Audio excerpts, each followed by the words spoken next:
শুরু করতে যাচ্ছি অবাঞ্ছিতা গল্পের 10 থেকে 20 নম্বর পর্ব। তো চলুন শুরু করা যাক। ঘরের ভিতর তখন তুমুল হইচই। মাজেদা অশ্রুসিক্ত নয়নে চারুলতার মাথা কোলের উপর নিয়ে বসে আছেন। জোহরা অবিরাম জল ঢালছে। চারুলতার জ্ঞান ফিরেছে। অতিরিক্ত জ্বরের তীব্রতা অবচেতন হয়ে যাওয়া অস্বাভাবিক কিছু নয়।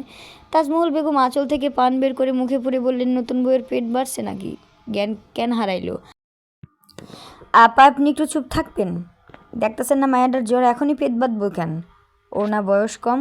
তোমার পোলার তো অনেক বয়স হয়েছে, এখন বাচ্চা না হইলে কবে লইব? সিমরিগো বয়স যত বাড়ে তত বাচ্চা পয়দা দেওয়ার জোর কমে। মুখ ঝামটা বের কথাগুলো বললেন তাজমহল বেগম। মাজেদার হয়েছে যত জ্বালাতন, মুখের ওপর তাকে ঘর ছেড়ে বেরিয়ে যেতে বলতে পারছেন না। অধিকন্তু তার অর্থহীন বকাবকি শুনে মেজাজ চড়ছে। সে চেষ্টা করলো তাজমহলের কথাগুলো না শোনার ভান করে থাকতে। আঁচল দিয়ে অতি যত্নের সহিত চারুলতার কপালে জমে থাকা বিন্দু বিন্দু জল মুছে দিল। মেয়েটির মায়াভরা বুক তাকে বারবার মনে করিয়ে দেয় এক হৃদয়স্পর্শী স্মৃতি, যে স্মৃতির উপর ধুলো জমে আছে 32 বছরের পুরনো ধুলো। তখনও বাংলাদেশের মানুষজন 1974 সালের বন্যায় ক্ষয়ক্ষতি সামলে উঠতে পারেনি। সুনামগঞ্জ সহ উত্তর পূর্বাঞ্চলের নদী ঘেঁষা অঞ্চলগুলোর অবস্থা ছিল ভয়ানক কঠিন। অনেক জায়গা পানির নিচে তলিয়ে গিয়েছিল। বন্যার তোরে বাড়িঘর ধানক্ষেত সব প্লাবিত, যোগাযোগ ব্যবস্থাও বন্ধ। গ্রামগুলো তখন এক প্রকার ভুতুড়ে দ্বীপের ন্যায়। বন্যার পানিতে মাছ ধরে ক্ষুধা নিবারণ করত গ্রামবাসীরা। খাবারের তীব্র সংকট এবং পরিষ্কার পানির অভাবে রোগব্যাধি ছড়িয়ে পড়েছিল চতুর্দিকে। এই দুঃসময়ে গ্রামের একমাত্র প্রভাবশালী ব্যক্তি তালুকদার মশাইয়ের বাবা আজিজুল তালুকদারের দাপট ভয়ঙ্করভাবে বাড়তে থাকে। আজিজুল তালুকদার একসময়ের তালুকদারের উত্তরসূরি। আইনের চোখে সে সময় জমিদারি প্রথার মৃত্যু ঘটলেও বাস্তবে তিনি ছিলেন এলাকার একছত্র ক্ষমতার মালিক। খাজনাও তিনি দিতেন, গ্রাম্য সালিশেও তিনি বসতেন। আজিজুল তালুকদার মুখ ফুটে একটা কথা বললে সে কথার বিপরীতে যাবার সাধ্যি কারোর নেই। বন্যার সময় খাজনার নামে গরিব কৃষকদের গোলা থেকে অবশিষ্ট ফসলও হাতিয়ে নিতে থাকেন তিনি। বিরোধিতা করলে লোক পাঠিয়ে হুমকি দিতেন। কত কৃষকের লাশ বন্যার জলে ভেসে গেছে তার হদিস নেই। আবার আজিজুল তালুকদার সেই সালিশে তেজি গলায় বলতে শোনা যেত, তার নিকট ধনী গরিব বলতে কিচ্ছু নেই। হিন্দু মুসলিমের বিভেদ নেই, তিনি শুধুমাত্র মানব ধর্মে বিশ্বাসী। হেতু তিনি তার বড় ছেলের নাম রেখেছেন তালুকদার মশাই। আজিজুল তালুকদারের চাপরাশি ছিলেন মাজেদার বাবা লতিফ গাজী। সঠিক হোক বা ভুল, প্রতিটি পদক্ষেপে ছায়াসঙ্গী হয়ে থেকেছিলেন তালুকদারের পাশে। সম্পর্কের জের ধরে তিনি দাবি করে বসেন বড় মেয়েকে যেন তালুকদার বাড়ির পুত্রবধূর হিসেবে সাদরে গ্রহণ করা হয়। লতিফ গাজীর আনুগত্য এবং বিশ্বস্ততায় সন্তুষ্ট ছিলেন আজিজুল। কাজেই এমন প্রস্তাবে দ্বিমত পোষণ করেননি। মাজেদা তখন সবেমাত্র বয়সন্ধিকালে পা রেখেছেন, আর তালুকদার মশাই 22 বছরের টক বগে যুবক। মাজেদার সুখের স্মৃতিগুলো বাবার বাড়িতে বাক্সবন্দি হয়ে পড়ে রইল। বিয়ের পরে নতুন কোনো সুখের স্মৃতি তার ভাগ্যে জুটল না, মনস্কুনতেও নয়। মাজেদার প্রথম সন্তান যখন পেটে আসলো, মনে এক প্রকার আশা বাসা বেঁধেছিলেন। তিনি স্বপ্ন দেখেছিলেন একটি নতুন জীবনের, একটি বদলে যাওয়া সংসারের। ভেবেছিলেন সন্তানের প্রভাব হয়তো তালুকদারের উপর বর্তাবে। কিন্তু বাস্তবতা কখনো কখনো ঠকে যাওয়া মানুষগুলিকেও পুনরায় দ্বিগুণভাবে ঠকিয়ে দেয়। গ্রামের অভিজ্ঞ দায়েরা সে সময় গর্ভবতী মহিলাদের পেট, চালচলন এবং খাবার রুচি দেখে বলে দিতেন অনাগত সন্তান পুত্র নাকি কন্যা। সেরকম একজন দায়কে ডেকে এনে তালুকদার চুপি চুপি বলেছিলেন, মেয়ে হইলে রাখার দরকার নাই।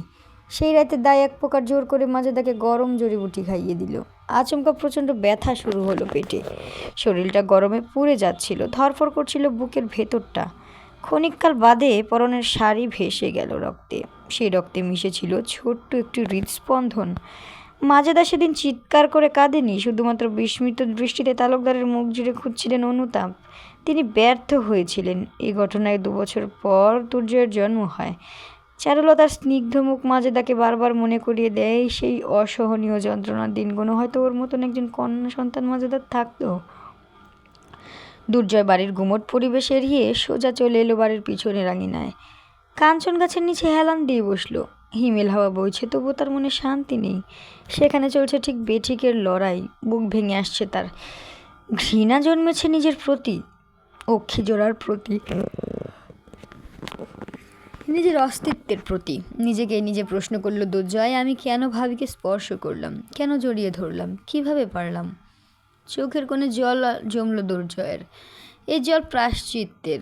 কোনো এক অলস দুপুরবেলায় ছেলের পাতে বড় মাছের টুকরো তুলে দিতে দিতে মাজেদা বলেছেন, বাপরে, নারীকে দেখে যদি চোখে সম্মান না জাগে তবে সেই চোখ পাপিষ্ট। দুর্জয় পাপ করেছে। চারুলতা তার ভাইয়ের ঘরণী, সে কেন তার অনুরাগের শিকার হবে? এখন যে নিজের মাঝেই নিজের অস্তিত্ব নিয়ে সংকটের জন্ম হলো। দুর্জয় চোখের জল গোপনে মুছে ফেলল পাঞ্জাবির হাতায়। মায়ের কাছে সে প্রতিজ্ঞা করেছিল, দুর্জয় তালুকদার হয়ে ওঠার আগে একজন মানুষ হয়ে উঠবে। সে প্রতিজ্ঞা পালনের ক্ষেত্রে পুনরায় সংকল্পবদ্ধ হলো সে। তেঘুরিয়া পার ঘেঁষা আরেকটি ছোট গ্রাম চরবিলা। ঠিক এই গ্রামে তালুকদার মশাইয়ের নজর পড়েছে। ঘাট তৈরির জন্য বেশ উপযুক্ত স্থান। দুর্জয়ের কপালের ভাঁজ আজ সুস্পষ্ট।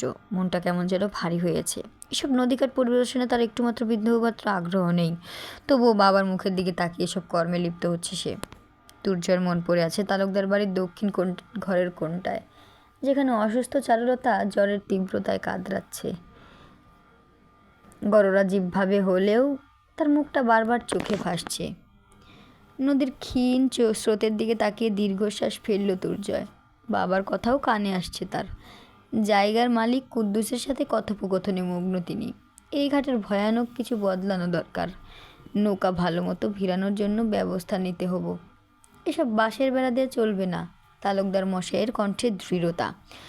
দুর্জয়ের মনের অস্থিরতা বাড়তে থাকে। কিছুটা ব্যস্ত হয়ে পাশে দাঁড়িয়ে থাকা ফারুক এবং ওসমানের উদ্দেশ্যে বলে, তোরা দুইজন এখনই সদরের দিকে রওনা হ। ভালো একজন ডাক্তার ধইরা নিয়ে আসবি। ভুংচুং কাউরে ধইরা আনবি না কইলাম। সদরের নাম করা ডাক্তার যেন হয়। দুর্জয়ের গলা এতটাই কঠিন শোনালো যে ওসমান ফারুক কোনো প্রশ্ন করার সাহস পেল না। হন্যে হয়ে নৌকা খুঁজতে লাগলো। সুনামগঞ্জ সদরের ব্যস্ত রাস্তার একধারে একতলা পাকা ভবন।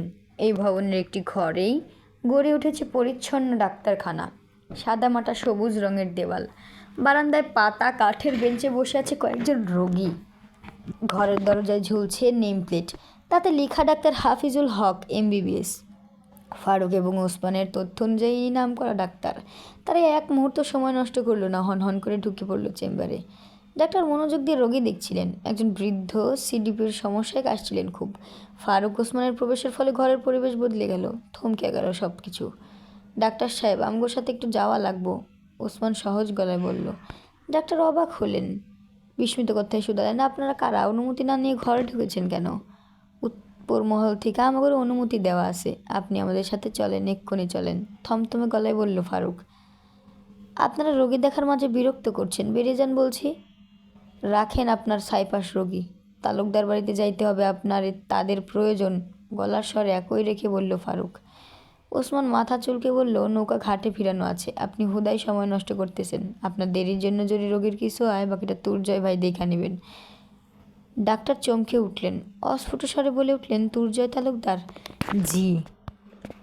ফারুক এবং ওসমান দুজনের মুখে হাসি চওড়া হলো। বারান্দায় বসে থাকা রোগী, ডাক্তারের অ্যাসিস্ট্যান্ট সবার চোখ কোটর থেকে বেরিয়ে এলো। একজন সহকারী ডাক্তার যেভাবে রোগী ফেলে দুজন গুন্ডাকে অনুসরণ করছে, কী অদ্ভুত ব্যাপার। ঘাট পরিদর্শনের কাজ শেষ করে বাড়ি ফিরতে বেশ রাত হয়ে যায় পিতা পুত্রের। তুর্জয় রাতের খাবারের পর্ব চুকিয়ে নীরবে ঘরে ঢুকলো। নিঃশব্দে দরজার ভিড়িয়ে দিল। চারুলতা ঘুমিয়ে আছে, কপালে এক টুকরো কাপড়। সম্ভবত জলপট্টি দেওয়া হচ্ছিল। তুর্জয় আলগোছে কাপড়টা সরিয়ে ফেলল। শরীরের উষ্ণতায় ভেজা কাপড়ও শুকিয়ে গেছে। তুর্জয় ঘুমন্ত স্ত্রীর পাশে গিয়ে বসল। তার চোখে মায়ার গাঢ় ছায়া। নিমজ্জিত স্বরে ডাকলো তার চারুলতাকে, চারু, এই চারু। চারুলতা চোখ জোড়া অর্ধেক খুলল, এরপর পুনরায় বন্ধ করে ফেলল। মৃদু স্বরে উত্তর দিল, হুম। ডাক্তার কি বলেছে? জলদি ঠিক হইয়া যাবি তো? হুম। চারুলতার কণ্ঠে কোনো তেজ নেই, সামান্য শব্দ উচ্চারণও বেগ পেতে হচ্ছে। কষ্ট হচ্ছে তার। রাতের খাবার খাইছোস? চারুলতা ধীরে ধীরে মাথা নাড়ালো। তুর্যের স্বস্তির নিঃশ্বাস ফেলল। আজ রাতে মদ খেতে ইচ্ছে করছে না তার। অসুস্থ চারুলতার পাশে শুয়ে থাকতে ইচ্ছা করছে। তুর্য হারিকেনের বাতি নিভিয়ে দিল। তবুও ঘরে অন্ধকারের রেশ অবধি নেই। জ্যোৎস্নায় ঘর আলোকিত, ঝকমক করছে দেয়াল, মেঝে। হেমন্তে হাওর অঞ্চলের রাতের বাতাসে গা শিরশির করে ওঠে, বেশ জমিয়ে ঠান্ডা নামে। তুর্জয় লক্ষ্য করলো দুটি কাঁথা জড়িয়েও চারুলতা কাঁপছে। সে অপেক্ষা করল না, আলগোছে চারুলতাকে নিজের বুকে টেনে নিল। এক হাতে শক্ত করে জড়িয়ে ধরল তাকে, অন্য হাত পায়ে জট বাঁধা চুলের উপর বুলিয়ে দিতে লাগলো। তুর্জয়ের বুকে নিজেকে আরো গুটিয়ে নিল চারুলতা, মুখ গজে দিল উষ্ণ বুকে। অজানা শান্তিতে তার নিঃশ্বাস ঢেউ ঢলে পড়ল গভীর নিদ্রায়। চারুলতার নিষ্পাপ মুখের দিকে অপলক চেয়ে রইল দুর্জয়। নিঃশব্দ অনুশোচনা নেমে এলো ঘর জুড়ে। সেই অনুশোচনার সাথে যুক্ত হলো আরাধনা। ফিস করে দুর্জয় বলল, ইয়া মাবুদ, তোমার এই পাপি বান্দার অবুঝ বউরারে দ্রুত সুস্থ কইরা দাও। রাত গভীর হলো। হাওরের দিকে তুমুল হাওয়া বইছে। দূরের বাঁশঝাড়ের শনশন শব্দে মুখরিত চারিদিক। ঘুমের রাজ্যে পরিণত হয়েছে গোটা তেঘরিয়া। অথচ তালুকদার বাড়ির দক্ষিণের ঘরটা এখনও জেগে আছে একজন দুশ্চরিত্র খুনি এবং ধর্ষক কাপুরুষের দীর্ঘশ্বাস, যে ক্রমশই জড়িয়ে যাচ্ছে অনুতাপের জালে। ঢাকার অধূরি ঘনবসতি হতে খানিকটা বিচ্ছিন্ন এক পরিত্যক্ত পোড়া দালান। তার দেয়ালে কালশিটে কয়েক বছর আগে আগুনের লেলিহান শিখা ভস্ম করেছিল বাড়িটিকে। রক্ষা পায়নি বসবাসকারী একটি দুর্ভাগা পরিবারও। সাইফুর চৌধুরীর কালো গাড়িটি পরিত্যক্ত বাড়ির ঠিক সামনে এসে থামল। রাতের গভীরতা পরিমাপ করা সম্ভব হচ্ছে না। আকাশের চাঁদ নিজেকে লুকিয়ে রেখেছে কালো মেঘের আড়ালে। হাত ঘড়িটাও তাড়াহুড়ো বাড়িতে ফেলে এসেছে সে। চোখে মুখে একরাশ বিরক্তি নিয়ে সে পরিত্যক্ত বাড়িটির ভেতরে ঢুকলো। শুধুমাত্র একখানা ঘরেই আলো জ্বলছে। সেখান থেকে ভেসে আসছে নারী কণ্ঠের চাপা আর্তনাদ। সাইফুর ঘরে প্রবেশ করলেন। ভেতরে আরও 3 জন মানুষ বসে আছে। একজন সুঠাম গরনের লাল চেক শার্ট পরা যুবক, তার পাশে পাঞ্জাবিতে আরেকজন মধ্যবয়স্ক লোক, তাদের ঠিক পাশে একজন টিসটাস তরুণী দাঁড়িয়ে আছে। সবার সামনে দাঁড়িয়ে আছে 11 জন কিশোরী। বয়স কারো 14, কারো 16, কারো 17 বা কারো 18। সবার হাত মুখ বেঁধে রাখা। কাঁদতে কাঁদতে চোখ জোড়ে একদম গনগনে লাল, মুখ ফুলে উঠেছে, গায়ে ধুলো মাখা জামা। সাইফুরকে ঢুকতে দেখে মেয়েগুলোর দায়িত্বে থাকা 3 জন অস্থির হয়ে পড়ল। দ্রুত একটি চেয়ারের ব্যবস্থা করে দিল। সাইফুর আশ করে চেয়ারে বসলেন। পকেট থেকে বিড়ি বের করে ধরালেন। লাল চেক শার্ট পরা যুবকটি বিনয়ের সহিত শুধালো, মামা, আপনি কী খাবেন? ঠান্ডা, গরম? সাইফুর হাত উঁচিয়ে থামতে বললেন, আমি কিছু খাবো না। তোমার মামি রাতে খিচুড়ি রান্না করছিল, পেট ভরা খাইয়ে আসছি। কিন্তু এদের মুখ শুকনা কেন শফিক, খাইতে দাস নাই? টিসটাস তরুণী এবার এগিয়ে এলো, চোখ মুখ খিচিয়ে বলল, খাইতে দিব কীভাবে মামা? বাদন খুইলা দিলেই তো চিৎকার করে, মাথাটা ধইরা যায়। আরে যারা মামুনি খুইলা দাও, ওদের খাইতে দাও। ওইটুকু মাত্র দেহ চড়ুই পাখির মতো, না খাইলে বাঁচবে নাকি? মধ্যবয়স্ক লোকটি সাইফুরের কানের কাছে মুখ নিয়ে নিচু স্বরে বলল, ভাইয়া, আসলে মাইয়াগুলো অনেক চিল্লায়। সাইফুর ভ্রু কুচকালো। নতুন একটা জায়গায় আসছে, পরিবার ফেলে একটু চিৎকার চেঁচামেচি তো করবেই। যারা, তুমি ওদের খাবারের ব্যবস্থা করো। শফিক, মজিদ, তোমরা ওদের হাত মুখ আলগা করে দাও। ছি, এইভাবে কেউ ফুলের মতো মেয়েগুলোকে কষ্ট দেয় নাকি? সাইফুরের কথা অনুযায়ী বাঁধন আলগা করার কাজ শুরু হলো। পুরো ঘরে বার জেগে উঠল মেয়েগুলোর ভয়ঙ্কর চিৎকারে। একজন ফুপিয়ে কাঁদতে কাঁদতে বলল, আমারে কই নিয়ে আসছেন? আমি বাড়ি যাবো, আল্লাহর দোহাই লাগে আমার বাড়ি যাইতে দেন। আরেকজন চোখ মুখ শক্ত করে বলল, আমাকে কেন কিডন্যাপ করে এনেছেন? আমার বাবা যদি জানতে পারে না, আপনাদের খুন করবে, বিলিয়ে নিয়েন। এ কথা শুনে শফিক এবং মজিদ দুজনই অট্টহাসিতে ফেটে উঠল।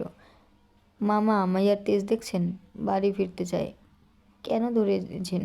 আমাদের কাছ থেকে কী চাই? এ জাতীয় প্রশ্নর কান্নাকাটি শব্দে সত্যি মাথা ধরে যাওয়ার উপক্রম হলো। কোনোভাবেই শান্ত করা যাচ্ছে না। সাইফুর হাই তুলল। পকেট থেকে চকচকে কালো রিভলভার বের করে বাচ্চাদের সামনে রাখলো। হঠাৎ শুরু হওয়া শোরগোল মুহূর্তেই থেমে গেল। সাইফুর আরেকটা বিড়ি ধরালো, বেশ সময় নিয়ে ধরা ছাড়লো। এরপর ভাষণ দেওয়ার ভঙ্গিমায় বলল, খুন করা আমার মোটেও পছন্দের কাজ না মামুনিরা। এরপরেও যদি অযথা শিয়ানেগিরি দেখান, তাহলে অপছন্দের কাজটা করতে হবে। সবাই চুপ করে থাকলেও তেজি মেয়েটা এবারও চিৎকার করে উঠল, বলল, আমাদের ছেড়ে দে, শেষবারের মতো বলছি, ভালো হবে না কিন্তু। আমার বাবা তোদের মুন্ডু কাটবে। সাইফুর ক্ষণিককাল মেয়েটির দিকে তাকিয়ে রইল। এরপর রিভলভার হাতে নিয়ে ঠিক মেয়েটির কপাল বরাবর ট্রিগার চাপল। মাত্র কয়েক সেকেন্ডের মাঝেই তেজি মেয়েটির দ্বিধার দেহ লুটিয়ে পড়ল মেঝেতে। আরও একবার চিৎকারের রোল পড়ল ঘরে। সাইফুর ইশারায় সবাইকে চুপ করতে বলল। ঘরে উপস্থিত বাকি মেয়েগুলো এবার ভয়ে একদম চুপসে গেল। টু শব্দটি পর্যন্ত করলো না। সাইফুর শফিকের দিকে তাকিয়ে ধমকে সুরে বলল, দাঁড়ায় আসুস কেন? লাশটা সরা, দেখতাছিস না মামুনিরা ভয় পাচ্ছে। শফিক লাশ টেনে হিঁচড়ে অন্য ঘরে নিয়ে গেল। এর মাঝে যারাও চলে আসলো খাবারের গামলা নিয়ে। সাইফুর যারাকে উদ্দেশ্য করে বললেন, খবরদার, ওদের খাওয়া টাওয়ায় কষ্ট দিবা না এখন থেকে। আর ওরা চিৎকার করবে না। যদি করে পরিণত কী হবে তা নতুন করে বলে দিতে হবে না নিশ্চয়ই। প্রতিটি মেয়ের চোখের দিকে তাকিয়ে বাক্যটি শেষ করলেন সাইফুল। এরপর মজিদকে নিয়ে সে বাড়ির ভাঙা চিড়েকাটার দিকে এগোলেন। ছাদের হিমশীতল বাতাসের মাঝ দিয়ে হাঁটতে হাঁটতে সাইফুর বললেন, বুঝলাম মজিদ, একটু মাল পানি লাগতো, এই হেমন্তের বাতাসে মদ একটু বেশিই ধরে। মজিদ হাসলো, বললো, এরপর থেকে মদ আইনা রাইখা দেবো ভাই, সমস্যা নাই। না, সমস্যাটা আছে। কি সমস্যা? এই মেয়েগুলোরে বেশি দিন এখানে রাখা যাবে না, দ্রুত অন্য স্থানে নিতে হবে। আমার উপর নজরদারি চলতেছে। মজিদ আতঙ্কিত গলায় বলল, বলেন কি ভাবি? এত চিন্তিত হওয়ার কিছু নাই, এসব করতে গেলে অনেক মানুষেরই নজর পড়তে হয়। তবে আমার মনে চলতেছে ভিন্ন কথা। 2-1 মধ্যেই তল্লাটে পুলিশের তল্লাশি হবে, খবর পাইছি মেয়েগুলারে সরানো লাগবে। মজিদ খানিকটা কেসে বলল, ভাই, এত অল্প সময়ের মধ্যে এদের নিয়ে কই যাব? বিশ্বস্ত লোকের যে অভাব আজকাল। সাইফুর হেসে বলল, বিশ্বস্ত লোক আমার একজন আছে, তবে সে ঢাকায় থাকে না, তার সাথেই আলাপ করতে হবে। দূরে একটা কুকুর ঘেউ ঘেউ করে উঠল। পবনে ছড়িয়ে পড়েছে রজনীগন্ধার সুবাস, অথচ ত্রিসীমানায় কোনো রজনীগন্ধার গাছ নেই। হয়তো পরিত্যক্ত বাড়ির ভেতর বন্দিনী প্রতিটি মেয়ের দেহ থেকে নির্গত হচ্ছে এই সুগন্ধ।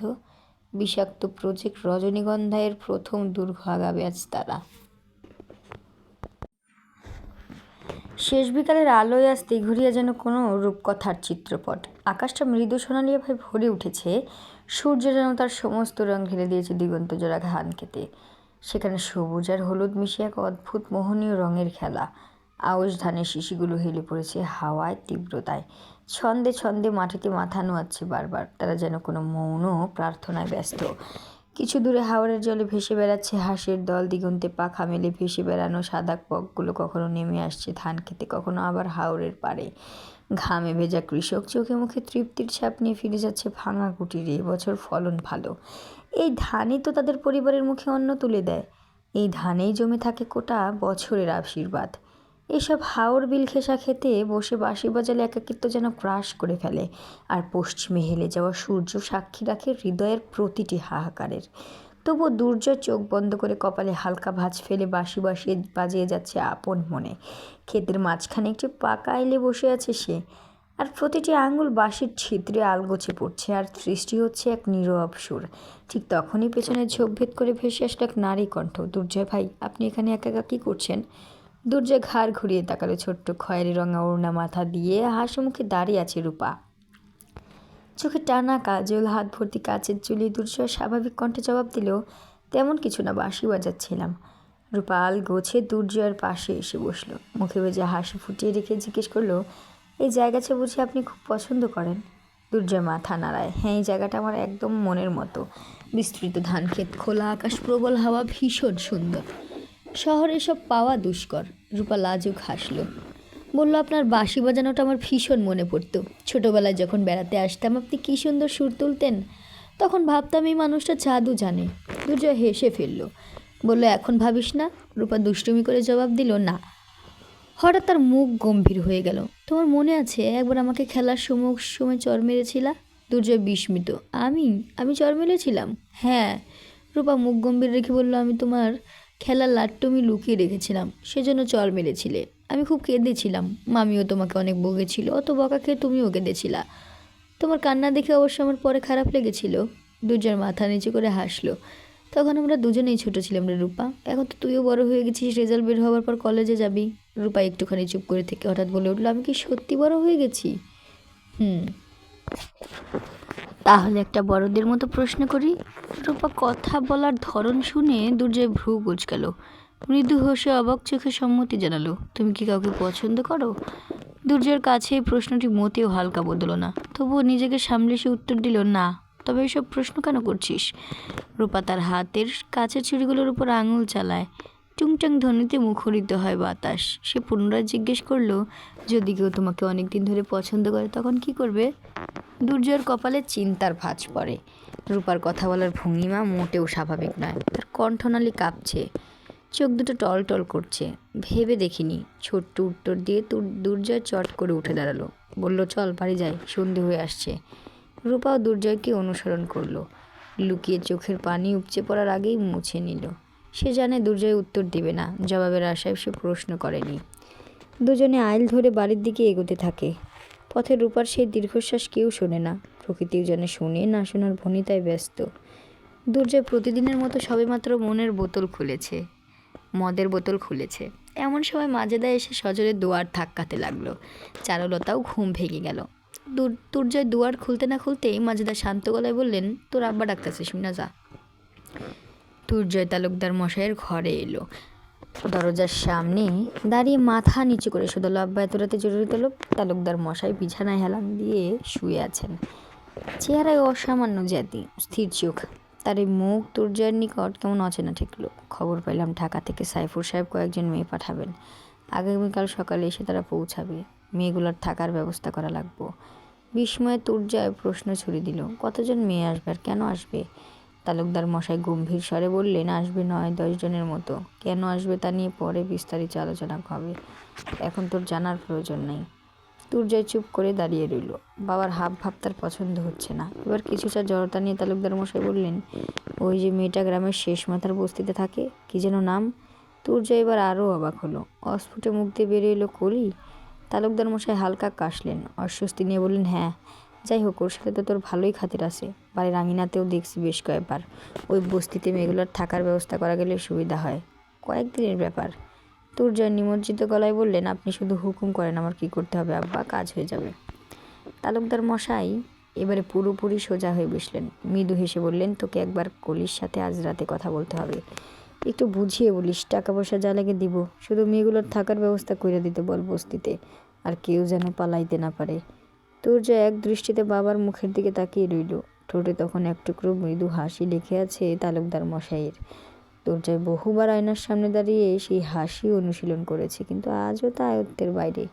সময় নষ্ট করিস না, কাল সকালেই ওরা চলে আসবে। কাজে আজ গিয়ে কথা বলে সব ঝামেলা মিটিয়ে আয়। বাবার নির্দেশ মানার সংস্কার দুর্জয় তালুকদারের রক্তে মিশিয়ে আছে। সে ঘাড়কাত করে সম্মতি জানালো, কোনো প্রশ্ন করলো না। বড় ছেলের এই নীরবতা তালুকদার মশাইয়ের নিকট প্রচণ্ড তৃপ্তিদায়ক। নিজের ঘরে ফিরে এলো দুর্জয়। হারিকেনের আলোয় আলনা থেকে বাদামি রঙের একটি শার্ট তুলে নিল। ঝাঁঝালো সুগন্ধ মিশে আছে শার্টে, বেশ পুরনো তবু পরিচ্ছন্ন। শার্ট গায়ে দিয়ে দেয়ালে ঝুলিয়ে রাখা কাঠের আয়নার সামনে দাঁড়ায় সে। আয়নায় তার প্রতিছবি বড্ড ক্লান্ত, ভারসাম্যহীন, মনুষ্যত্বহীন। আঙুল চালিয়ে সোজা করে নেয় এলোমেলো চুলগুলো, দাড়িগুলো বড় হয়ে গেছে, মোচও যথেষ্ট বড়। চোখের তুলনায় পাপড়িগুলো বেশ বড়। গলায় সেই কবে থেকে কালো মোটা সুতোয় করে তাবিজ ঝুলছে। শুধুমাত্র বাম কানে ভীষণ ছোট্ট একটি রূপার দুল। কতদিন পর নিজের চেহারা এভাবে খতিয়ে দেখলো মনে নেই দুর্জয়ের। বিছানায় শুয়ে চারুলতা চোখ পিটপিট করে সব দেখছিল। দুর্জয়ের নিঃশব্দে ঘর থেকে বেরিয়ে যাওয়ার ঠিক আগ মুহূর্তে সে উঠে বসলো। নিজের মাঝে এক প্রকার অধিকার জন্মেছে তার। সেই অধিকারের সুরে জিজ্ঞেস করে, এত রাতে কই যান? দুর্জয়ের কণ্ঠ যেন পাথরে খোদাই করা, অনুভূতিহীন, নির্লিপ্ত। কলির কাছে। চারুলতার মনে হলো তার বুকের গভীরে কেউ জ্বলন্ত খঞ্জর গেঁথে দিয়েছে। ভেতরে ভেতরে দাপড়াতে লাগলো সে। দুর্জয় জানে কলি নামটি চারুলতার নিকট ধারালো ছুরির ন্যায় ক্ষতবিক্ষত করে দেয় তার নিষ্পাপ মন। তবু তার করার কিচ্ছু নেই, যেতে হবে, বাবার আদেশ। চারুলতা ক্ষণিককাল চুপ থাকে, এরপর ধীরে ধীরে উঠে দাঁড়ায়। অসুস্থ জ্বর পীড়িতে কম্পিত শরীর নিয়ে দুর্জয়ের সামনে গিয়ে দাঁড়ায়। তার গলায় অব্যক্ত কাঁপন। আপনি ওর কাছে যাবেন না, আমি যাইতে দিব না। দুর্জয় এক প্রকার এক ঝলক তাকালো স্ত্রীর মুখপানে। বুকটা খা খা করে উঠল। তবুও চেহারায় তা প্রকাশ পেল না। সে মুখ ঘুরিয়ে নিল অচিরেই। চারুলতা তুর্যের কাছে চলে এলো। জ্বর মিশ্রিত উষ্ণ নিঃশ্বাস পড়ছে তুর্যের কণ্ঠনালীতে, থুতনিতে। পুনরায় সে বলল, আপনি ওর কাছে যায়েন না, আমি নিতে পারি না, আমার খুব কষ্ট হয়, খুব কষ্ট হয়। তুর্যের চোখ মুখ শক্ত হয়ে যায়। সে জোর করে চেহারার বিরক্তিভাব ফুটিয়ে আনার ব্যর্থ চেষ্টা করে। আমার সামনে যাত্রাপালার মাগেদের মতো নাটক করবি না, বিছানায় যায় শুইয়া থাক। তুর্যের কণ্ঠ তীক্ষ্ণ শোনালো। চারুলতার চোখ ভেজা, কিন্তু কণ্ঠে বারবার আঘাত, শুয়ে ফেলার স্তব্ধতা। স্বামীর ভাগ অন্য মেয়েরে দিতে আমার কলিজা পুড়ে, এই যন্ত্রণা আমার সহ্য হয় না। তুর্যের ওই গলা চেপে আসে। তবু দৃঢ়তার সঙ্গে বলল, আমার কোনো কাজে ব্যাঘাত ঘটাইতে আসিস না চারু। কপালে মন্দ হইব, মন্দ ঘটব। চারুলতা হাসল। স্বামীর সকল অন্যায় জানার পর, দেখার পরেও যখন তার আমার বুক পড়ে, এর চেয়ে মন্দ আর কী হইব, কী ঘটব? দুর্জয় থমকে দাঁড়ায়। তার হুঁশ ফিরে যখন চারুলতা দুর্জয়ের হাত দুটো নিজের বুকের উপর রাখে। আমার ছাইরা আপনি যাইয়েন না, আপনি আমার অত্যাচার করেন, আমি মাইনা নিব। একটা শব্দ বাইর হবে না মুখ দিয়া, তা ওর কাছে যায়েন না। তুর্যের মনের কঠিনতা হ্রাস পায়, খানিকটা নরম হয়ে আসে। সে ভীষণ গাঢ় নিঃশ্বাস ফেলল। চারুলতার শুষ্ক আগুন গরম ওষ্ঠজোড়া নিজের ঠোঁট সে। এই প্রথম চারুলতা তুর্যের স্পর্শে সোহাগ খুঁজে পেল, আদর খুঁজে পেল। শিহরণে ছেয়ে গেল দেহের প্রতিটি ধমনী। ঠোঁটে ঠোঁট চেপে রেখেই দুর্জয় বলল, আমাকে আর কোনোদিনও আটকাবি না চারু, কোনোদিনও না। আমার জীবনটা শুধুমাত্র আমার সিদ্ধান্তে চলে না। তুই ছোট মানুষ, অনেক কিছু বললেও বুঝবি না। তুই আমার জীবনে ভুল সময় আসছুস, খুব ভুল সময় আসছুস। চারুলতা তার সবটুকু দিয়ে চেষ্টা করে দুর্জয়কে নিজের কাছে রেখে দিতে। শাড়ির আঁচল খুশিয়ে নিট দিল, হাতের বাঁধন শক্ত করল। তবুও দুর্জয় নিজেকে ছাড়িয়ে নিল। চারুলতাকে বিশ্রাম নিতে বলে দ্রুত পায়ে ঘর ত্যাগ করলো। চারুলতার ঠোঁট কাঁপছে, গলা ভারী হয়ে আসছে, চোখ দিয়ে অঝরে অশ্রু গড়িয়ে পড়ছে। তার মনে হেরে যাওয়ার আকুতি। চারুলতা বিলাপ করতে থাকলো, সে খারাপ, খুনি, ধর্ষক, পৃথিবীর সবচেয়ে নিকৃষ্ট মানুষ, তারপরেও তারে কেন আমি ভালোবাসলাম? সেই কেন আমার স্বামী হইল? ইয়া আল্লাহ, আমার জবাব দাও। এই নিকৃষ্ট মানুষটার জন্য আমার মন কেন কাঁদে, বুক কেন খালি হইয়া যায়? জবাব দাও আল্লাহ, জবাব দাও। তালুকদার বাড়ির অন্দরমহলে এক কিশোরীর বুক ভাঙা আকুতি ছড়িয়ে পড়ল নিঃশব্দে। কেউ শুনল না, কেউ জানল না। তেঘরিয়া গ্রামটি এক নিঃসঙ্গ দ্বীপের ন্যায়, অফগ্রিড অঞ্চল, সভ্যতার আলোর বাইরে। আধুনিকতার ছোঁয়ায় গ্রামকে এখনও স্পর্শ করেনি। প্রতি বছর নদী ভাঙনের শিকার হয় হাওর অঞ্চল, কাজে সীম অপারেটর কোম্পানিগুলোর টাওয়ার বসানোর সাহস পায়নি। খবর আদান প্রদানের মাধ্যমও আদিম যুগের মধ্যে সীমাবদ্ধ। মুখে অথবা পত্র লিখেই কাজ চালাতে হয়। গোধূলিবেলার অখিল যেন তেঘরিয়াকে ক্রমশ জড়িয়ে দেয় প্রগাঢ় ক্ষীণালোকে। শহরের কোলাহল, প্রযুক্তির গতি, ধ্বনি, সব কিছু এখানে সে নিঃশেষ ধ্বংস। অথচ এই নিঃশব্দতাই যেন অপরাধের শ্রেষ্ঠ আশ্রয় হয়ে উঠেছে। বলা বাহুল্য, তেঘরিয়া তালুকদার মশাইয়ের জন্য একটি উপযোগী নিরাপদ ঘাঁটি হয়ে দাঁড়িয়েছে। অপরাধের মাঝে কেউ আসবে না, দেখবে না, জানবে না। পুলিশি অভিযান, মিডিয়ার হস্তক্ষেপ ভুল করে যদিও বা এই গ্রামে পৌঁছায়, তার ব্যবস্থা নিতে বিলম্ব নেই। ছোটবেলা থেকে বড় ছেলে তুর্জয় তালুকদারকে নিজের মতো করে গড়ে তুলেছেন তালুকদার মশাই। মনে পুড়ে দিয়েছেন একজন নিকৃষ্ট মানুষ হয়ে গড়ে ওঠার সহস্র উপায়। যে বাবার কাছে সন্তান পায় আদর্শের শিক্ষা, সে বাবার কাছে তুর্জয় পেয়েছে অনিষ্টের বিদ্যা। পাছে ছেলের বিবেক নাড়া দেয়, এই ভয়ে মায়ের সাথে মেলামেশাও ছিল তালুকদার মশাইয়ের নিকট অপছন্দের বিষয়। শুধুমাত্র ছোট ছেলেকে নিয়ে তার কোনো আকাঙ্ক্ষা ছিল না। চারুলতার সংস্পর্শে আসার পর থেকে তুর্যের অতি কলুষিত হৃদয়ে ও বিবেকরা ছন্দ তুলতে শুরু করেছে। মানুষের মাঝে যখন পাপ পুণ্যের ভেদাভেদ বোধগম্য হতে শুরু করে, তখন সে অনুতাপের বেড়াজালে জড়িয়ে দিতে থাকে অপীড়িত। কিন্তু তাতে বিশেষ কোনো লাভ হয় না। অন্যায় চোরাবালির ন্যায় তলিয়ে নিতে জানে, ফিরিয়ে দিতে জানে না। অন্ধকারে মোড়া রাতে বুকে অসহ্য যন্ত্রণার দোলাচল নিয়ে দুর্জয় এগোতে লাগলো বস্তির দিকে।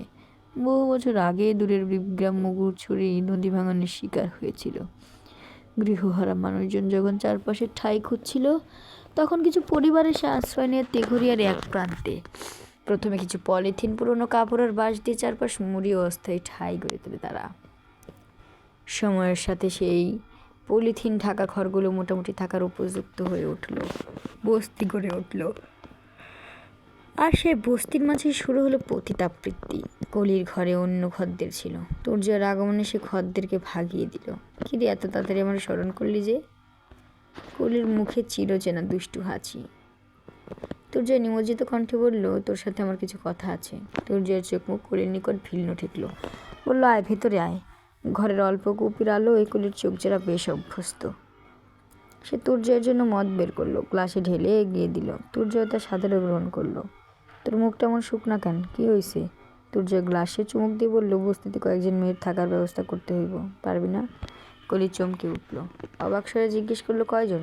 হবে 10 জনের মতো। কতদিন থাকবো? ধৈরানি নির্বাচনের আগ পর্যন্ত। এরপর মাইয়াগুলোর কী হইব? অনাস্থার সহিত শুধালো কলি। এ প্রশ্নের উত্তর তুর্যয়ের কাছেও নেই। তালুকদার মশাই তাকে সব কিছু খুলে বলেননি। তুর্যয় ভূ কুচকে গলায় গাম্ভীর্যতা ধরে রেখে বলল, তুই আমারে জেরা করতাছস? তুর্যয় তালুকদার রে, চুপ করে শুন। মেয়েগুলারে ভোরে আমি নিজে দিয়া যাবো, লক্ষ্য রাখবি কেউ যেন পালাইয়া না যায়। কলি তুর্যয়ের বিগ্রান মেজাজ সম্পর্কে অবগত। পরিস্থিতি সামাল দিতে সে অতি নিচু স্বরে বলল, তুই চিন্তা করিস না, কলি বাইচা থাকতে তোর দেওয়া আমানত সুরক্ষিত থাকবো। তুর্যয় থর থর করে কাঁপছে। অতিরিক্ত রেগে গেলে তার দেহের প্রতিক্রিয়া এমন হয়। কলি এবার তুর্যয়ের গোছানো চুলে আঙুল চালালো, বলল, তুই বয়, আমি গায়ে পানি ঢাইলে আসি। আর একটু আগে আসলেই খদ্দের নিতাম না। বিড়ি খাবি? তুর্যয় হ্যাঁ সূচক মাথা নাড়ালো। কলি তুর্যের হাতে বিড়ির প্যাকেট গুজে গোসল করতে গেল। বেশ সময় নিয়ে গোসল করলো সে। এরপর গায়ে সুগন্ধি মেখে পরিষ্কার কাপড় পরিধান করে ফিরে এলো। কিন্তু তুর্যয় সেখানে নেই। বিড়ির প্যাকেট বন্ধ অবস্থায় পড়ে আছে, গ্লাসে অবশিষ্ট মদটুকু রয়ে গেছে। কলি ঘরের নিমজ্জিত আলোতে দেখলো বিছানার ওপর দুটি 100 টাকার নোট রাখা আছে। তুর্যয় ফিরে আসে চারুলতাকে এক পলক দেখতে। নিঃশব্দে দুয়ার খুলে খাটের পাশে গিয়ে দাঁড়ায়। চারুলতা ঘুমিয়ে আছে, চোখের কোণে শুকনো পানির দাগ। তুর্যের বুকের ভেতর হু হু করে উঠল। কণ্ঠলানি চেপে আসছে, নিজের ঘরও কেমন অচেনা ঠেকছে, দম বন্ধ হয়ে আসছে। তুর্যয় উন্মাদের মতো ঘর থেকে বেরিয়ে এলো। বাড়ির পেছনের গেট দিয়ে বের হয়ে সোজা হাওরের দিকে পা চালালো। হাওর জল তখন মৃদুমন্দ বায়ুর তরে ক্ষীণ স্রোত তুলছে। আর জ্যোৎস্না মুখরিত রাত হলে কি এমন ক্ষতি হতো? তুর্য চোখ বন্ধ করে বসে থাকে অনেকক্ষণ। তার মস্তিষ্কে চলছে দ্বন্দ্ব, লড়াই। দ্বন্দ্বের বিষয়বস্তু ভয়ঙ্কর। নিজের সত্তার উপর প্রশ্ন উঠছে বারবার। তুর্যের একবার মনে হলো তার সত্তার মৃত্যু ঘটেছে অনেক আগে। কবর দিয়েছেন তার বাবা তালুকদার মশাই। এখন তুর্য আপদমস্তক অমানুষ। বাকিটা জীবন তার অমানুষ হয়েই বেঁচে থাকতে হবে। পরক্ষণেই মনে হলো, কেন বাবাকে তার ছেলের এত বড় ক্ষতি করতে পারেন? হয়তো তুর্য একটু বেশি ভেবে ফেলছে। বাবার প্রদর্শিত পথটি সঠিক। তবে কেন এই পথে এত রক্ত, এত নারী কণ্ঠের অভিশাপ? যে দুর্জয় তালুকদারের দাপটে গোটাতে ঘুরিয়া ভীত সর্বদা ততষ্ঠ, আজ সেই মানুষ নিঃসঙ্গ, দ্বিধাগ্রস্ত, বিষণ্ণ। হাওরের বাতাসে তুর্যের গায়ের হালকা বাদামি রঙের শার্ট কাঁপছে। বহু দূরে একটি পাল তোলা নৌকার দেখা মিলল। টিমটিমে আলো জ্বলছে, সম্ভবত সদরের দিকে এগোচ্ছে। রাত আরো গভীর হলো। আচমকা তুর্যয় অনুভব করলো শিশির পড়ছে। সেই শিশিরের ফোঁটায় এক অদ্ভুত প্রশান্তিতে ভরে গেল তার বুক। গত কয়েকদিন হলো তালুকদার মশাই নিজে বাড়িতে ঝিম ধরে বসে আছেন। নিজে শ্বশুরের নির্বাচনের প্রচারণায় অংশগ্রহণ করতে পারছেন না। হাঁটতে গেলে হাঁপিয়ে যান, গলা ব্যথা, খুক খুক করে কাশতে থাকেন সারাদিন। হাওরের হিমশীতল আবহাওয়ায় পরোয়া না করে রাতে ঘামতে থাকেন। চাদর ভিজে জবজবে হয়ে যায়। মাঝে মাঝে তৃষ্ণায় গলা শুকিয়ে কাঠ হয়ে আসে। মনে মনে ভাবেন এক বালতি জল তিনি এক নিঃশ্বাসে শেষ করবেন, অথচ জল পিপাসা মেটার নাম নেই। হাত পায়ের সন্ধিতে নির্ধারণ ব্যথা, শরীরের মাঝে এক ধরনের ক্লান্তি যা হাড়ের মজ্জার ভেতর লুকিয়ে আছে। তুর্যের মা, বুঝতাছি না, বুকের মাঝখানে ব্যথা করে, নিঃশ্বাস নিতে বড় কষ্ট হয়। তালুকদার মশাই খুক খুক করে কাশেন আর হা করে নিঃশ্বাস নিতে নিতে কথাগুলো বললেন। মাজেদা পাশে বসে স্বামীকে পান সেজে দেন, কিন্তু তার অসুস্থতা নিয়ে বিন্দুমাত্র আগ্রহ দেখান না। এই বিষয়ে তিনি একদম বিচলিত নন। শোনার কথা শুনে যাচ্ছেন। স্বামীর প্রতি তিনি অনুভূতি হারিয়ে ফেলেছেন, সে তো বহু বছর আগের কথা। আজ তালুকদার মশাইয়ের নাক থেকে তাজা রক্ত বেরোলো।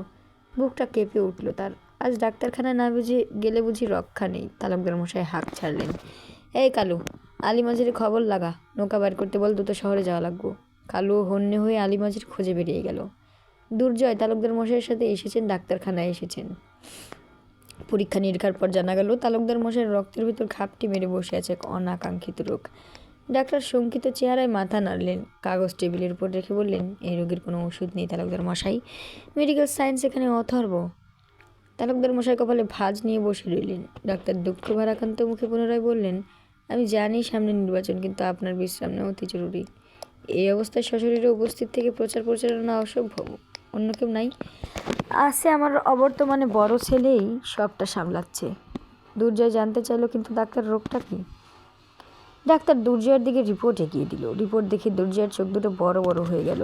সে অবিশ্বাসের দৃষ্টিতে বাবার দিকে তাকিয়ে রইল ক্ষণিককাল। এ কীভাবে সম্ভব?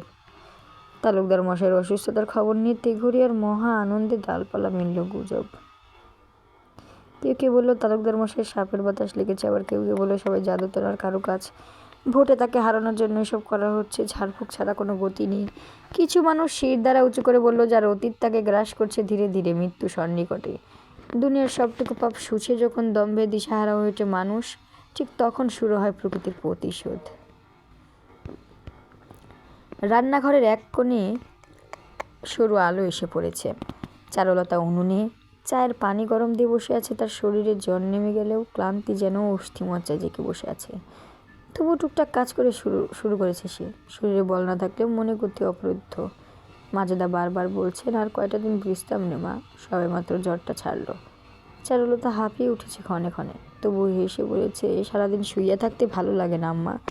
তবে সেই রাতের পর থেকে চারুলতার মাঝে সূক্ষ্ম পরিবর্তন এসেছে। বহু চেষ্টার পরেও যখন স্বামীকে পরনারীর কাছে যাওয়া থেকে আটকাতে পারেনি চারুলতা, অনুভূতিগুলো বোধহয় দুমড়ে মুচড়ে গেছে।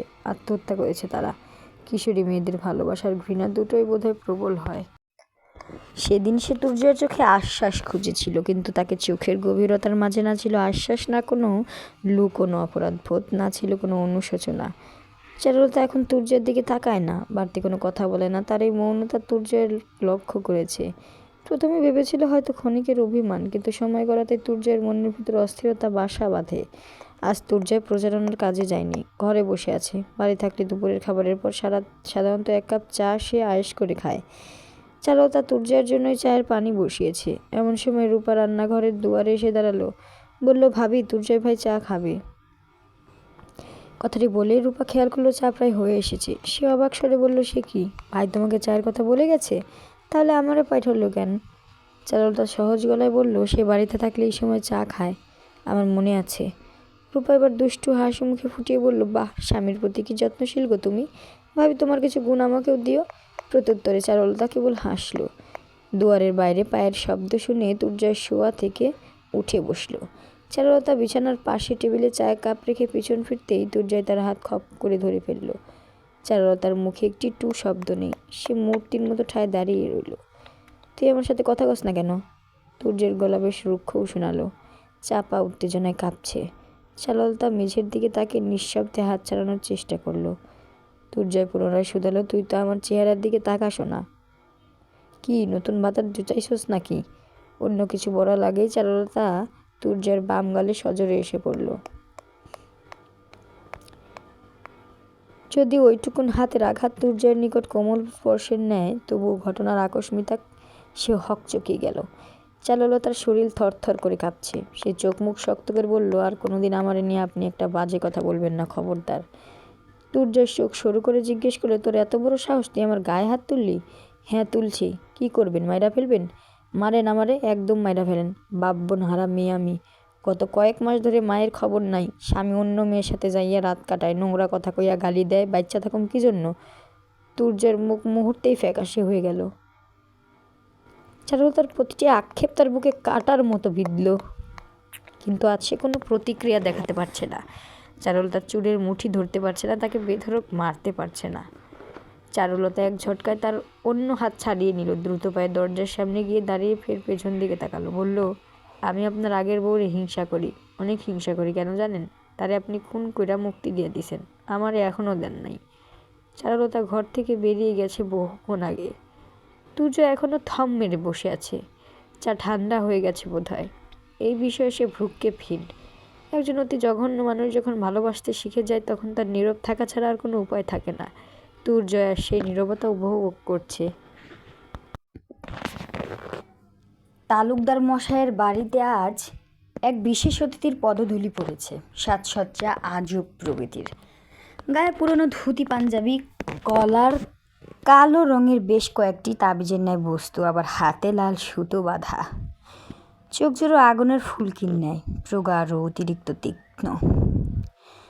তিনি একজন নামকরা গ্রাম্য বৈদ্য। নাম শম্ভুনাথ। তালুকদার মশাইয়ের সাথে শম্ভুনাথের খাতির দীর্ঘদিনের। যদিও তিনি জন্মছিদ্রিতে এঘরিয়ার লোক নন, তবুও হাঁকে ডাকে সাড়া দিতে শম্ভুনাথের বিলম্ব নেই মোটেও।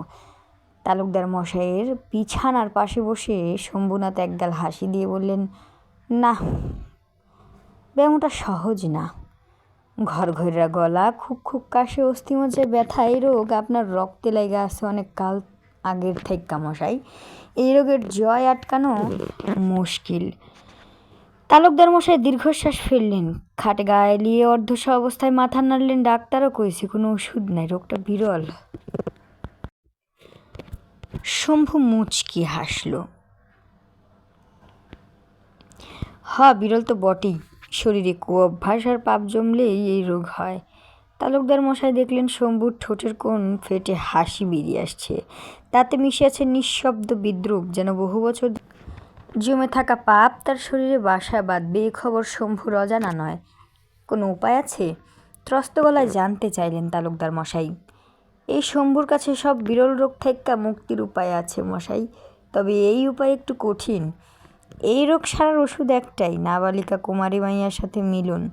মুখে গাম্ভীর্য ধরে রেখে কথাগুলো বললেন শম্ভু।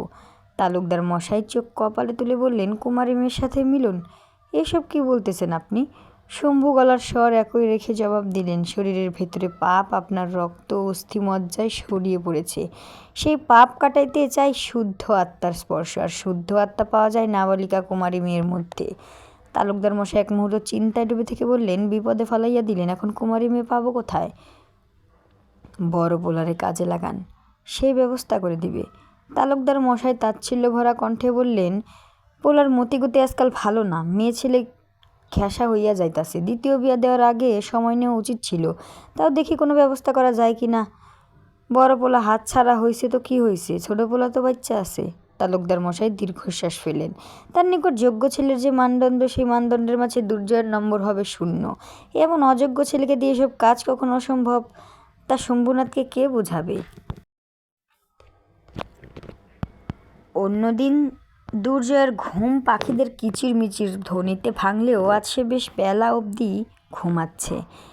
বাবার অসুস্থতা আর নির্ঘুম রাতের অন্যতম কারণ। জানালার ফাঁক গলে ছড়িয়ে পড়া আলোয় রগরগে দেখাচ্ছে তার মুখটা। ক্লান্ত অথচ প্রশান্তিতে ভরপুর, ফর্সা কপাল, এলোমেলো চুল, হালকা কুঁচকে থাকা কপাল, যেন কোনো দীর্ঘ স্বপ্নে মশগুলছে। রূপা দরজার সামনে চুপ করে দাঁড়িয়ে থেকেছিল দুর্জয়ের মুখপানে। মাজেদা তাকে পাঠিয়েছে দুর্জয়কে ঘুম থেকে ডেকে তুলতে।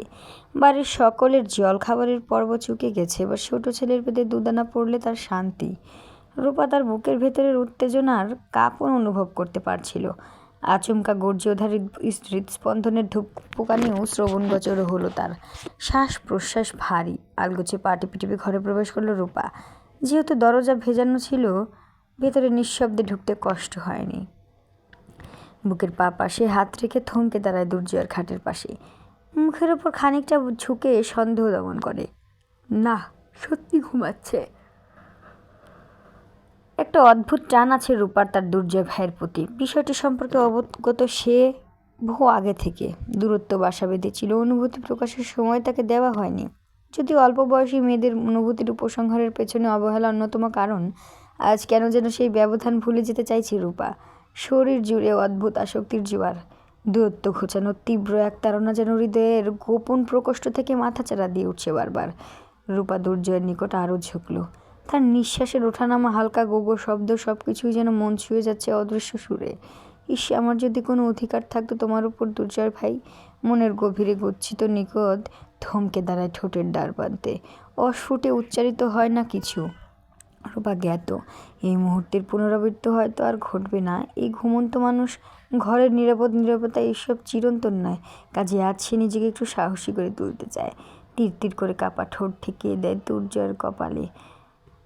রূপার মনে হলো ঘড়ির কাঁটা বোধহয় থেমে গেছে। পৃথিবী ঘুরছে না তার কক্ষপথে। শুধুমাত্র একটি নিঃশব্দ স্পর্শের মাধ্যমে রূপা তার অপ্রকাশিত ভালোবাসা এঁকে দিল দুর্জয়ের কপালে। পরক্ষণে সে দ্রুত সরে আসলো। অচিরেই তার বুকের ভেতর বিস্ফোরণ শুরু হলো অপরাধবোধের। লজ্জা, ভয়, আত্মপীড়ন সব একসাথে এসে চেপে ধরল তাকে। চোখে পানি নিয়ে ঘর থেকে বেরিয়ে এলো যে। দুর্জয়কে ডেকে তোলা হলো না আর। মাজেদা সবেমাত্র রান্নাঘর থেকে বেরিয়েছে। বারান্দায় রূপাকে দিক শূন্যভাবে ছুটতে দেখে গুছু গলায় শুধালো, কী রে, ওকে ঘুম থেকে তুলতে পারলি? রূপা থমকে দাঁড়ালো, মুখ তুলে এক ঝলক তাকালো। আপনি আপনার ছেলেকে ডাকেন মামি, আমি পারবো না। রূপার কণ্ঠ গর্জে ওঠে। মাজেদা চুপ হয়ে যায়। বুকের ভেতরটা খচখচ করে ওঠে তার। দুর্জয়ের প্রতি রূপার দুর্বলতা কিছুটা আঁচ করতে পারে সে। নির্বাচনী প্রচারণায় অন্তিমকালে এসে ঠেকেছে বলেই বোধহয় দিনটি দীর্ঘ ছিল। সকাল থেকে দুর্জয়, ওসমান ফারুক এবং আরও কিছু লোকজন নিয়ে এই গ্রাম ওই গ্রাম ঘুরে বেরিয়েছে। অজস্র লোকজনের সাথে হাত মিলিয়েছে, সালাম জানিয়েছে, স্লোগানের তালে তালে বয়স্করা মাথা নাড়িয়েছে আশ্বাসে। কাজের চাপ অল্পতর হয়েছে বলেই দুর্জয় এবার ব্যক্তিগত কাজে মনোনিবেশ করল। চারুলতার চোখে তার প্রতি অনুরাগ দেখতে না পেয়ে মরিয়া হয়ে উঠেছে সে। ওই অনুরাগহীন আখিজোড়ায় যদি অবজ্ঞা জায়গা করে নেয়, যদি ঘৃণার জন্ম হয়, না না, মাথা নড়ে দুর্জয়। চারুলতার চোখে ঘৃণা দেখাচ্ছে মৃত্যু মধুর। প্রচারণা শেষে হাট থেকে একখানা লাল টুকটুকে শাড়ি কিনল দুর্জয়। চিকচিকে জরি সুতার কাজ করা, ঠিক যেমন তার নতুন বউয়ের জন্য হয়। বিক্রেতা হাসি মুখে জিজ্ঞেস করছিল, বউয়ের জন্য দেবেন সাহেব? দুর্জয় সহজ গলায় জবাব দিয়েছিল, হ্যাঁ, বউয়ের জন্য নিতেছি, আজ আমাদের বাসর রাত। রান্নাঘরের উনুন বন্ধ করে হাতের টুকটাক কাজ সামলে চারুলতা যখন ক্লান্ত পায়ে ঘরে ফিরছিল, এমন সময় হাঁক ছাড়লেন তাজমহল বেগম। তিনি বারান্দায় বসে মুখ ভর্তি গাল পান খাচ্ছেন। চেহারা তার পায়ে সরিষার তেল মালিশ করে দিচ্ছে। মহিলা আরাম প্রিয়। সারাদিন হাত পা টিপে দেওয়ার মানুষ হলে তার খুশি আটকানো দেয়। এই চারুলতা, মাথায় একটু গরম তেল মালিশ করে দিয়া যা। কি ব্যথা সহ্য করা যাচ্ছে না, মাথাটা ফাইটে যাইতাছি। তাজমহল বেগমের আহাজারি বাড়ল। আহ উহ জাতীয় শব্দে মুখরিত বারান্দা। চারুলতার চোখ মুখ শক্ত হয়ে আসলো। সারাদিন কাজের পর ক্লান্ত শরীর নিয়ে মাথায় তেল মালিশ করে দেওয়ার পরাক্রম তার মাঝে নেই, তবু হবু শাশুড়ির এমন অমানবিক আচরণ এড়িয়ে যেতে পারল না সে। এই মহিলা তার শাশুড়িকে কথা শোনাতে চুল পরিমাণ ছাড় দিবেন না। মাঝে তাকে চারুলতা শ্রদ্ধা করে, সমীহ করে, প্রচণ্ড ভালোবাসে। চারুলতা পুনরায় গেল রান্নাঘরে, তেল গরম করে একটু ছোট পাত্রে ঢেলে ফিরে এলো। সবেমাত্র তাজমহল বেগমের চুলার গোড়ায় চারুলতার কাপা হাতের স্পর্শ লেগেছে। এমন সময় উনুনে প্রবেশ করলো তুর্জয়। গায়ের কাপড় ধুলো মাখা, কপালের ঘাম, হাতে একটি প্যাকেট ধরা। চারু, ঘরে আয়, দরকার আছে। তুর্জয়ের কণ্ঠটা গম্ভীর অথচ কোমল। চারুলতা তুর্জয়কে অতি সূক্ষ্মভাবে উপেক্ষা করলো। সে আরও মনোযোগের সহিত তেল মালিশ করতে লাগলো। তুর্জয়ের কপালে ভাঁজ পড়ল। সে এগিয়ে এসে বলল, কী রে, কথা কানে যায় না? ঘরে আয়, বললাম না দরকার আছে।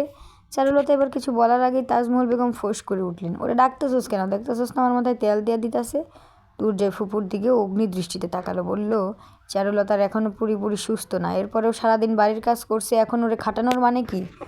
তাজমহল বেগম চটে গেলেন, বললেন, কি আমি তোর বউরে খাটাই?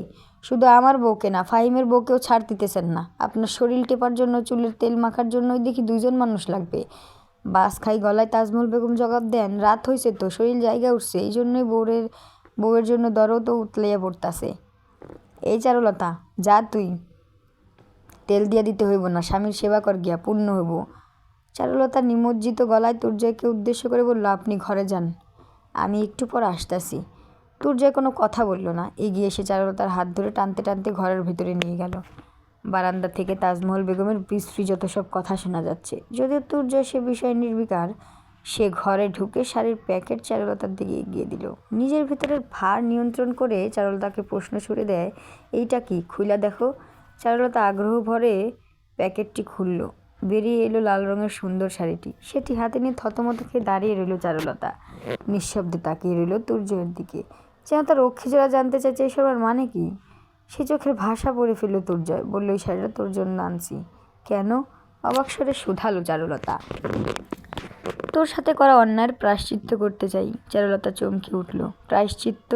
বিয়ার দিন রাতে আমি তোর সাথে অন্যায় করছি চারুলতা, আমি তোর কষ্ট দিছি, বিশ্বাস কর। সেই কষ্টের অনুতাপে আমি প্রতিদিন পুইরা যাইতেছি, আমি আর পুড়তে চাই না, কাপা কণ্ঠে বলল তুর্জয়। সেদিনও না আরেক নারীর কাছে গেলেন শরীরের ক্ষুধা মিটাইতে, আজ হঠাৎ এসব কথা কেন বলতেছেন? চারুলতার গলা তাচ্ছিল্য ভরা, সাথে বেশ তীক্ষ্ণ শোনালো। তুর্জয় একটু থেমে বলল, আমি সেদিন কোলেরে স্পর্শ করি নাই চারু। চারুলতা পিষে হটে আসে, তার চোখে মুখে অবিশ্বাস। সেই অবিশ্বাসের মাঝে আশ্বাস যোগায় তুর্জয়, আমি অন্য কাজে গেছিলাম, ওরে আমি টোকা দিয়েও দেখি নাই। চারুলতা চুপ করে রইল। আমারে শুধরানোর একটা সুযোগ দিবি না চারু? এইভাবে ফিরাইয়া দিবি? বিশ্বাস কর, আমি আর কোনোদিন অন্য মাইয়ার দিকে তাকাইয়াও দেখব না, কাউরে ধরুম না, কোনো দিনও না। তুর্জয়ের জবান এক জবান। চারুলতা এবার নিজেকে সামনে লাগতে ব্যর্থ হলো। সে কাঁদছে, ফুপিয়ে ফুপিয়ে কাঁদছে। ক্ষণে ক্ষণে কেঁপে উঠছে তার শরীর। মস্তিষ্কের প্রবল দ্বন্দ্ব উপেক্ষা করতে পারছে না সে। স্বামীর প্রতি সেও যে বড় দুর্বল, কিন্তু জঘন্য অপরাধগুলো প্রশ্রয় দিতেও নারাজ। চারুলতা ভাঙা গলায় বলল, করলাম বিশ্বাস, কিন্তু আমারে নিজের কাছে হারাইয়া দিয়েন না। তুর্জয়ের পীড়াপিড়িতে চারুলতা শাড়ি পরে আসে অনেকটা নিশাড়ি। সাজগোজ বলতে ওই চোখ দুখানায় কাজল শোভা পাচ্ছে। চারুলতার মন্দ লাগছে না। সে যথেষ্ট উদ্দীপিত এই ভেবে এতদিন পর সে তুর্জয়ের স্ত্রীর মর্যাদা পেতে চলেছে। তুর্জয় চারুলতাকে মুগ্ধ হয়ে দেখছে। লালসার চোখ আর ভালোবাসার চোখ ভীষণ ভিন্ন। তাই হয়তো আঁচলের নিচে ঢেকে রাখা স্বপ্ন স্ফীত বুকও তার মনে ঝড় তুলছে আজ। শরীরের প্রতিটি লোমকূপের গোড়ায় যে অনুশোচনার জন্ম হয়েছে তুর্জয়ের, তার দ্বিগুণ ভালোবাসা সে ফেরত দেবে চারুলতাকে। ছুটি নিবে উত্তাপের শহর থেকে। চারুলতা ধীর পায়ে এগিয়ে আসে, তার চোখ জোড়া লজ্জা মিশ্রিত। তুর্জয়ের পাশে এসে বসে। তোরে খুব সুন্দর লাগতেছে চারু, তুর্জয় ফিস ফিস করে বলল। চারুলতা মুখ ফিরিয়ে নিল। তুর্জয়ের কণ্ঠ ভারী হয়ে আসলো। সে চারুলতার মাথায় হাত রেখে বলল, তোরে শুইয়া প্রতিজ্ঞা করলাম, তুই হবি আমার জীবনের শেষ নারী, আমার চারুলতা। তুর্জয় চারুলতার কপালে চুমু খেলো। এরপর তার কণ্ঠনালীতে চারুলতা চোখ জোড়া বন্ধ করে ফেলল। চোখ জোড়াও তিরতির করে কাঁপছে তার। এমন অনুভূতি তার কাছে নতুন। একেই বুঝি স্বামী সোহাগ বলে। গোটা রাত চারুলতার কেটে গেল স্বপ্নের মতো। অতৃপ্ত বাসনা যেন মিটে গেছে আজ। প্রকৃতি তাদের অনুরাগের ছন্দে সোচ্চার। হিমালয়ের হাওয়া যেন আজ একটু প্রবলভাবে বইছে। লক্ষ তারকারাজিরাও আজ বেজায় খুশি। তাই তো আকাশ ঝলমলিয়ে উঠছে। জানালার ফাঁক গলে ধেয়ে আসা বাতাসে প্রায় নিভু নিভু হারিকেন। তুর্যের বুকে মুখ গুজে শুয়ে থাকা চারুলতার চোখ নির্ঘুম। হঠাৎ তার শরীরে অজানা ভয় জেগে বসল। ঝড় আসছে বুঝি, যে ঝড় এলোমেলো করে দিবে সব। আজকের প্রভাত যেন এক অন্য সুরে বাঁধা। চারুলতা সজাগ, নিষ্পলক তাকিয়ে আছে তুর্যের মুখ পানে। ঘরের ভেতর খেলা করছে আধো আলো আধো অন্ধকার। ক্ষণিকের ব্যবধানে অংশুমালী ঠিক তার তীর্যক আলো ছুড়ে দিবে ধরণীতে। তিমিরাচ্ছন্ন রজনী পেরিয়ে এক নতুন প্রাতঃসকাল যেন হাজির হয়েছে চারুকলার জীবনে নতুন দুয়ারে। এর স্থায়িত্বকাল সম্পর্কে চারুলতা অবগত নয়। হতে পারে ক্ষণস্থায়ী, হতে পারে চিরস্থায়ী। গত রাতের অন্তরঙ্গ মুহূর্তের কথা মনে পড়তেই চারুলতার ঠোঁটে মুচকি হাসি খেলে গেল। গোলাপি আভায় ভরে গেল দুটি গাল। চারুলতার এই হাসি যেন দীর্ঘ অপেক্ষা শেষে অর্জিত পূর্ণতার প্রতিফলন। অভিমান, অপমান আর নিপীড়নকে বুড়ো আঙুল দেখে একটু নতুন শুভ সূচনার প্রতিশ্রুতি। চারুলতা এলোমেলো চুলগুলো পেঁচিয়ে খোপা করে নিল। ঘর ছেড়ে বেরিয়ে এলো বারান্দায়। সকালের মৃদু আলো, পাখির কিচিমিচির ডাক আর আকাশের গন্ধে মরিয়া হয়ে ওঠা পবন যেন মুঠো ভরে নিয়ে এসেছে আশ্বাস। লাল শাড়ির আঁচল সামলে ধীরে ধীরে কলপারের দিকে এগোতে থাকে চারুলতা। পাড়া প্রতিবেশীদের কুটিরও তখন জাগতে শুরু করেছে। নিস্তব্ধতা কেটে যাচ্ছে। চারুলতা কলসি ভর্তি করে গায়ে জল ঢাললো, চুল ভেজালো। ঠান্ডা পানির সংস্পর্শে তার দেহ কেঁপে উঠছে বারবার। তবু ওই অনুভূতির মাঝে লুকিয়ে আছে প্রশান্তি। তার সমস্ত দেহ, প্রতিটি অঙ্গ প্রত্যঙ্গ এখনও ডুবে আছে গত রাতের প্রণয় লীলার রেশে। স্নান শেষে ভেজা চুলে গামছা বেঁধে চারুলতা ফিরে আসলো রান্নাঘরে। রোজকার মতো নীরবতা আজ তাকে আঁকড়ে ধরতে পারেনি। সে গুনগুন করে কোনো এক ভাটিয়ালি গানের সুরে তুলে উনুনে আগুন ধরাতে লাগলো। গোটা রসাই ঘর জুড়ে চারুলতার নুপুরের রিনিঝিরি হাঁড়ি পাতিলের ঝংকার আর গুঞ্জনে উৎসব ছড়ালো। সে এক অপূর্ব দৃশ্য। মাজেদা ঘুম ঘুম চোখে রান্নাঘরের দুয়ারে এসে থমকে গেলেন। চারুলতার ফুরফুরে মেজাজ তার দৃষ্টি এড়ালো না। উপলব্ধি করলেন ঢের। আলগোছে স্বস্তির নিঃশ্বাস ছাড়লেন। বিয়ের পরেই প্রথম চারুলতাকে এত প্রফুল্ল দেখাচ্ছে। পাছে নজর লেগে যায়। শঙ্কিত মাজেদা মুহূর্তে ওষ্ঠজোড়া সূচালো করে থু থু থু। গ্রামের মানুষদের কঠিন বিশ্বাস এই নজর কাটানোর দাওয়াই এর উপর। দুয়ারে চোখ পড়তেই মৃদু হাসল চারুলতা। আম্মা, আপনার না বাতের ব্যথা বাড়ছে? এত সকালে উঠছেন কেন? আর একটু বেলা করে ঘুমাইতেন। ঘুম ভাঙছে আরও আগে। এতক্ষণ শুয়াই ছিলাম, ভাবলাম উঠি, আপার জন্য চা বানাইতে হবো। পাশের বাড়ির পরিবেশ নষ্ট হইতে তার এক চিৎকারই যথেষ্ট। শাশুড়ির কথা শুনে চারুলতা খিলখিলিয়ে হেসে উঠল। তাজমহল বেগমকে মাজেদা একদম পছন্দ করেন না। অবশ্য পছন্দ করার মতো গুণাবলী তার মাঝে নেই। আমি উনুন ধরাইয়া চায়ের পানি বসাবো। আমি জানি তার প্রতি বেলায় বেলায় চা লাগে। আর রাতের বেলা নিয়ম করে টিপাটিপি। জানেন আম্মা, আমি মনে মনে তার একখানা নাম দিছি। কি নাম? মাজেদা আগ্রহ ভরে শুধালো। টিপাই বুড়ি। চারুলতা পুরোনায় খিলখিলিয়ে হেসে উঠল। মাজেদাও ঠোঁটের কোণে ভেজা হাসি ফুটিয়ে তার দিকে এগিয়ে এলো। মাথায় হাত বুলিয়ে দিতে দিতে বলল, তোরে আজ অন্যরকম লাগতেছে। মনে হইতেছে সেই ছোট্টবেলার চারুটার দেখতাছি। চারুলতা লজ্জায় মাথা নিচু করে রইল। অকস্মাৎ মাজেদা চারুলতাকে বুকে চেপে ধরলেন। ভাঙা গলায় বললেন, আমার বিপদে যাওয়া পোলাটারে তুই সঠিক পথে আনতে পারবি না? মাজেদার কথা শুনে চারুলতার দম বন্ধ হয়ে আসবার উপক্রম হলো। সে কোনো জবাব দিতে পারল না। মাজেদা চারুলতাকে একইভাবে বুকে জড়িয়ে বলতে লাগলো, আমার পোলাটারে আমি ততদিনই কাছে পাইছি যতদিন সে আমার বুকের দুধ খাইতো। এরপর আমি আমার পোলার উপর থেকে সব অধিকার হায়ার ফেলছিলি মা। আমার সব অধিকার কায়না নিচে তালুকদার। আমার বড় পোলাটারে জড়ায় ধরলেও আমার মারতো। তার মনে ভয় পেয়েছিল পোলা যদি মা ভক্ত হয় তাইলে এর বংশের পরবর্তী যোগ্য উত্তরাধিকারী কে হবে? তালুকদারের চেয়ারে সেই বসবে যে হবে হিংস্র, জানোয়ার, অমানুষ। আমার বড় পোলাটারে আমি মানুষ বানাইতে পানি রে মা। তালুকদার আমারে মানুষ বানাইতে দেয় নাই। মাজেদার কান্নায় ভারী হয়ে এলো রসাই ঘরের খোশ আবেজ। চারুলতা মুখ তুলল। অশ্রুসিক্ত নয়নে মাজেদার চোখের পানি মুছতে দিতে বলল, আপনি কাঁদেন না আম্মা। আপনি কাঁদলে আমার বুকটা কেমন খচখচ করে।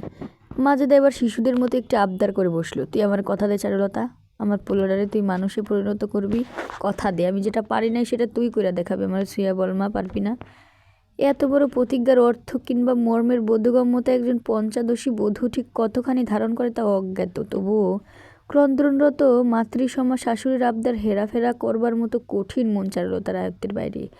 কাজেই সেও মাজেদার বুকে স্বেচ্ছায় মাথা রেখে বলল, কথা দিলাম আম্মা, আমি চেষ্টার কোনো ত্রুটি রাখুম না। মরার আগ পর্যন্ত চেষ্টা করে যাব। বারান্দা থেকে তাজমহল বেগমের চড়া গলা ভেসে এলো। চা কি পাওয়া যাবে, নাকি বাড়ির ছেলেমেয়েরা এখন কাঁচা বাজারে গিয়ে চায়ের দোকান বইসা চা খাবে। এত বেলা হইয়া গেল, চায়ের কোনো গন্ধ নাই কেন? নতুন বউ? চারুলতা ভেজা চোখজোড়া নিয়েই মিষ্টি করেই হাসলো, বলল, টিপাই বুড়ি আইসা গেছেন, জলদি চা করে দিতে হইব। চারুলতার কথার ভঙ্গিমায় মাজেদাও হেসে ফেলল। আঁচলের কোনা দিয়ে চারুলতার অশ্রুসিক্ত নয়ন সযত্নে মুছে দিল। এরপর বলল, তুই আমার ছেলের বউয়ের আগে আমার মেয়ে, এই কথা সবসময় মনে রাখবি। চারুলতা বাচ্চা মেয়েদের মতো মাথা নাড়ল। মাজেদা বলল, যা জলদি চায়ের পানি বসা, আমি শুনে আসি আজকে তারা চায়ের নাস্তায় কি খাবে। আজকে তো শ্বশুর সবাইকে নিয়ে একসাথে বসে খাইতে চাইছেন। নাস্তা হয়ে গেলে তুর্জয়ের ডাইকা তুলতে ভুলিস না। তুর্জয়কে নাস্তা করার জন্য ডাক দিতে গিয়ে চারুলতা পড়ল বিপাকে। ঘুমন্ত তুর্জয়কে ডেকে তুলতে ইচ্ছে করছে না তার। কি আরাম করে ঘুমাচ্ছে। আবার শ্বশুরের আদেশ অমান্য করাটাও দৃষ্টিকটু, কলুষিত হৃদয়ের প্রমাণ। জটিল দোলাচল পাড়ি দিয়ে চারুলতা তুর্জয়কে ডেকে তোলার সিদ্ধান্ত নিল। পুনরায় বিপাকে পড়ল সে। কী নামে ডাকবে তাকে? চারুলতা তার মায়ের কাছে শুনেছে স্বামীর নাম মুখে আনতে নেই। আবার স্পর্শ করার সাহসটুকু লজ্জার আস্তরণে হারিয়ে গেছে। সময়ের তাড়নায় বাধ্য হয়ে একরাশ জড়তা নিয়ে ঠোঁটজোড়া নামিয়ে আনলো তুর্যের কানের কাছে। নিমজ্জিত স্বরে ডাকলো, শুনছেন? সকাল হইয়া গেছে, উঠা পড়েন, আব্বা আপনারে নাস্তা খাইতে ডাকতেছে। বলা বাহুল্য, একবার নয় বেশ কয়েকবার থেকে বুলি আওড়াতে হলো চারুলতার। নিমজ্জিত কণ্ঠস্বরও উঁচু করতে হলো। ঘুম ঘুম চোখজোড়া অর্ধেক মেলল তুর্জয়। চারুলতার গালের রক্তিম আভা আরও স্পষ্ট হয়েছে তখন। তুর্যের ঠোঁট বেঁকে গেল একটুখানি। আধ ঘুমন্ত অবস্থায় ভারী গলায় শুধু, লক্ষিতা হইছে বউ, ঘুম ভাঙাইলা কেন? একটু সোয়াগ করছি দেখা সাহস বাড়ছে মনে হয়। চারুলতা মুখ টিপে হাসলো, বলল, আব্বা আপনার ডাকতে বলছেন। তিনি আজকে বাড়ির সবাইরে নিয়ে একসাথে নাস্তা করবেন, উঠেন, কলপারে গিয়ে হাত মুখ ধুয়ে আসেন। তুর্জয় কাঁথার এক কোণা টেনে মাথার উপর চাপা দিল, মুখ লুকিয়ে বলল, নাস্তার প্রয়োজন নাই, আমার পেট ভরা। চারুলতা বিস্মিত কণ্ঠে বলল, আপনি কখন খাইছেন? তুর্জয় চাদর থেকে মুখ বের করলো, আরমোলা ভেঙে বলল, গতকাল রাতে। তুর্যের কথার গভীরতা বুঝতে চারুলতার ক্ষণিককাল প্রয়োজন হলো বটে, তবে অনুধাবন করার পর গাল টুকটুকে লাল হয়ে উঠল। সে এক পা পিছিয়ে গিয়ে বলল, কি অসভ্য। তুর্যয় উঠে বসল, বউয়ের হাত ধরে হ্যাঁচকা টান দিল। চারুলতা ভারসাম্য হারিয়ে হুমকি খেয়ে পড়ল তুর্যয়ের কোলে। পরক্ষণে লজ্জাবতী গাছের মতো গুটিয়ে নিল নিজেকে, ছাড়িয়ে নেওয়ার আপ্রাণ চেষ্টা করতে লাগলো। তুর্যয় হাই তুলল, বলল, আরে তুই বাইলা মাছের মতো ছটফট করতেছিস কেন? আমি না ছাড়লে তোর সাথ দিয়েছে ছুটার। চারুলতার নিচু গলায় বলল, দেখেন এখন এসব করেন না, পুরা বাড়ি সজাগ, কেউ দেখা ফেললে মান ইজ্জত। চারুলতার মুখের কথা ছো মেরে কেড়ে নিল তুর্জয়। হতাশ গলায় বলল, মান ইজ্জত? আমার বউরে আমি সোহাগ করলে মান ইজ্জত যাইব কেন? চারুলতা বেশ চিন্তায় পড়ে গেল, কি জবাব দিবে সে। এদিকে নাস্তা পরিবেশনের কাজ বাকি, ঘর থেকে দ্রুত বের হতে হবে। সে নিচু গলায় বলল, আমার দয়া করে ছাইড়া দেন, এখন অনেক কাজ পড়ে আছে, আম্মা রাগ করবো। তুর্যয় ক্ষণিককাল চুপ থেকে বলল, ছাড়মো, কিন্তু একটা শর্তে। কি শর্ত? কপাল কুঁচকে শুধালো চারুলতা, ঠোঁটে একটা আদর দে, তারপর ছাড়ুম। চারুলতা সলজ্জয় বলল, বদমাইশি করেন না, ছাইড়া দেন। তুর্যয় নির্বাকার ভঙ্গিতে বলল, আমি অসভ্য বদমাইশ, সবই মেনে নিলাম, কিন্তু শর্ত পূরণ না করলে তোর কথাতে মানতে পারবো না। চারুলতা অতি লজ্জায় মুখ লুকাতে ব্যস্ত। তা দেখে তুর্জয় মৃদু হেসে বলল, বউরে কথায় কথায় লজ্জা দেওয়াটা ঠিক না, কিন্তু লজ্জা পাইলে যদি তার সৌন্দর্য দ্বিগুণ বাইরা যায়, তখন আবার লজ্জা না দিলে পাপ হয়। রান্নাঘর থেকে এবার মাজেদার হাঁক শোনা গেল, তিনি চারুলতাকে খুঁজছেন।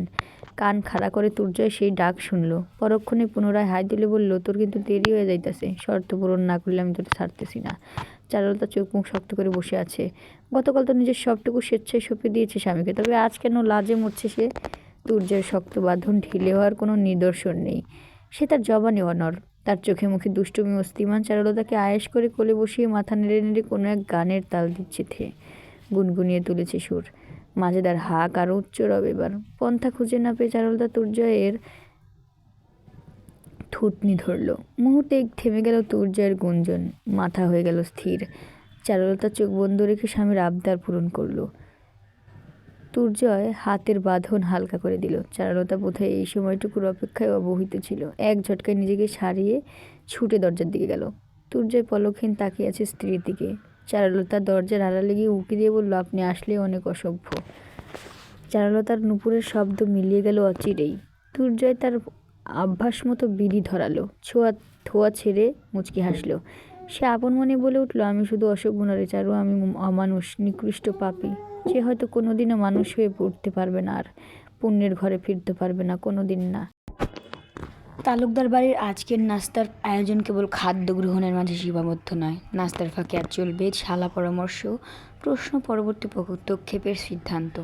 রান্নাঘর থেকে ভেসে আসছে ঘিয়ে ভাজা পরোটার সুঘ্রাণ। মাজেদা এক হাতে মাংসের হাঁড়ি নাড়িয়ে দেখছেন, অন্য হাতে পরোটা উল্টে দিচ্ছেন। চারুলতা গোটা বারান্দায় চাটাই পেতে দিল। লাঠিতে ভর করে তালুকদার মশাই ইতিমধ্যে চলে এসেছেন। কালু তার চেয়ার এনে দিল। আজকাল কালু প্রায় সবসময় তার সাথে থাকছে। একে একে বাড়ির সকলে এসে হাজির হলো বারান্দায়। মাজেদার চারুলতা খাবার পরিবেশন করলো। পরোটা মাংসের ঝোলে ডুবিয়ে তালুকদার মশাই বললেন, 2 দিন পরেই ডেট, ভোট। আমি এই শরীরে আর ঠিকমতো প্রচারণা করতে পারলাম কই? দুর্জয়, গ্রামে গ্রামে গিয়ে প্রচারণার ঝামেলা তো শেষ। তাহলে আজ রাতে একটা মিছিলের ব্যবস্থা কর। মিছিলের প্রয়োজন আছে।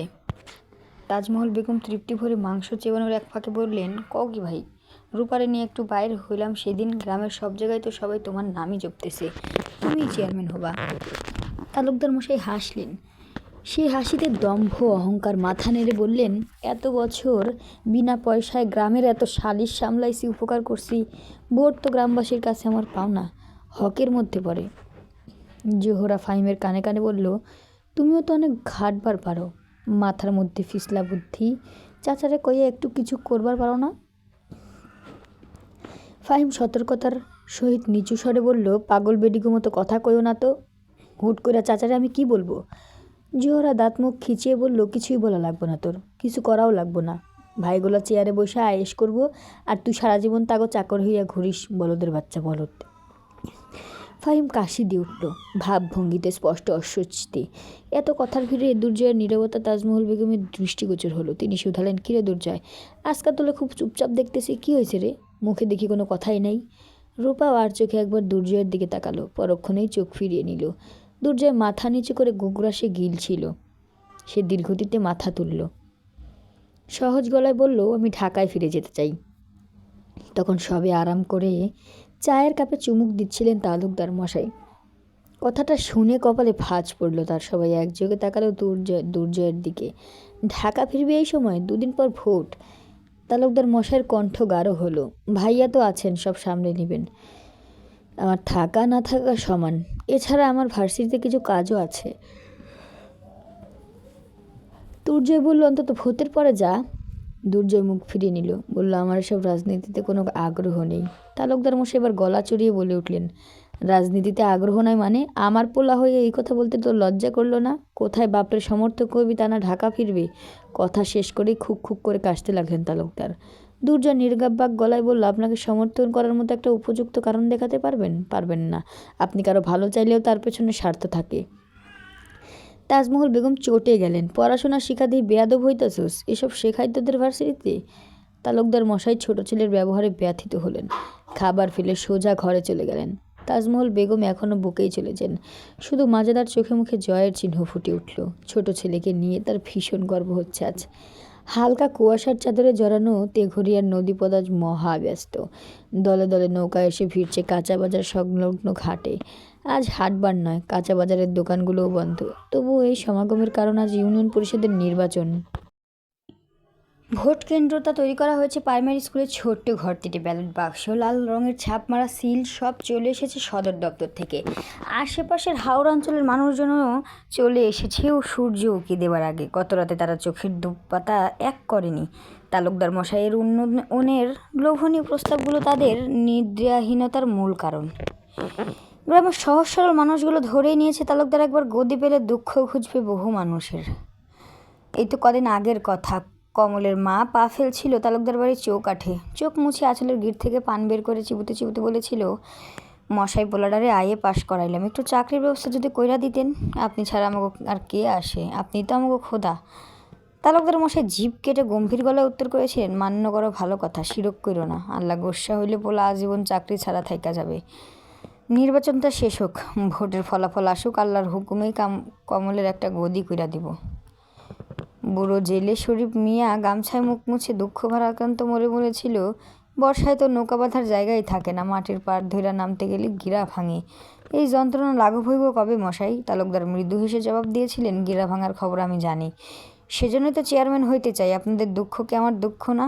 এরপর অতি মনোযোগের সহিত খাতায় টুকটুক করে লিখেছিলেন, ঘাট উন্নয়ন। এছাড়াও তরুণ ভোটারদের আবেদনের পরিসমাপ্তি খুঁজে পাওয়া দুষ্কর।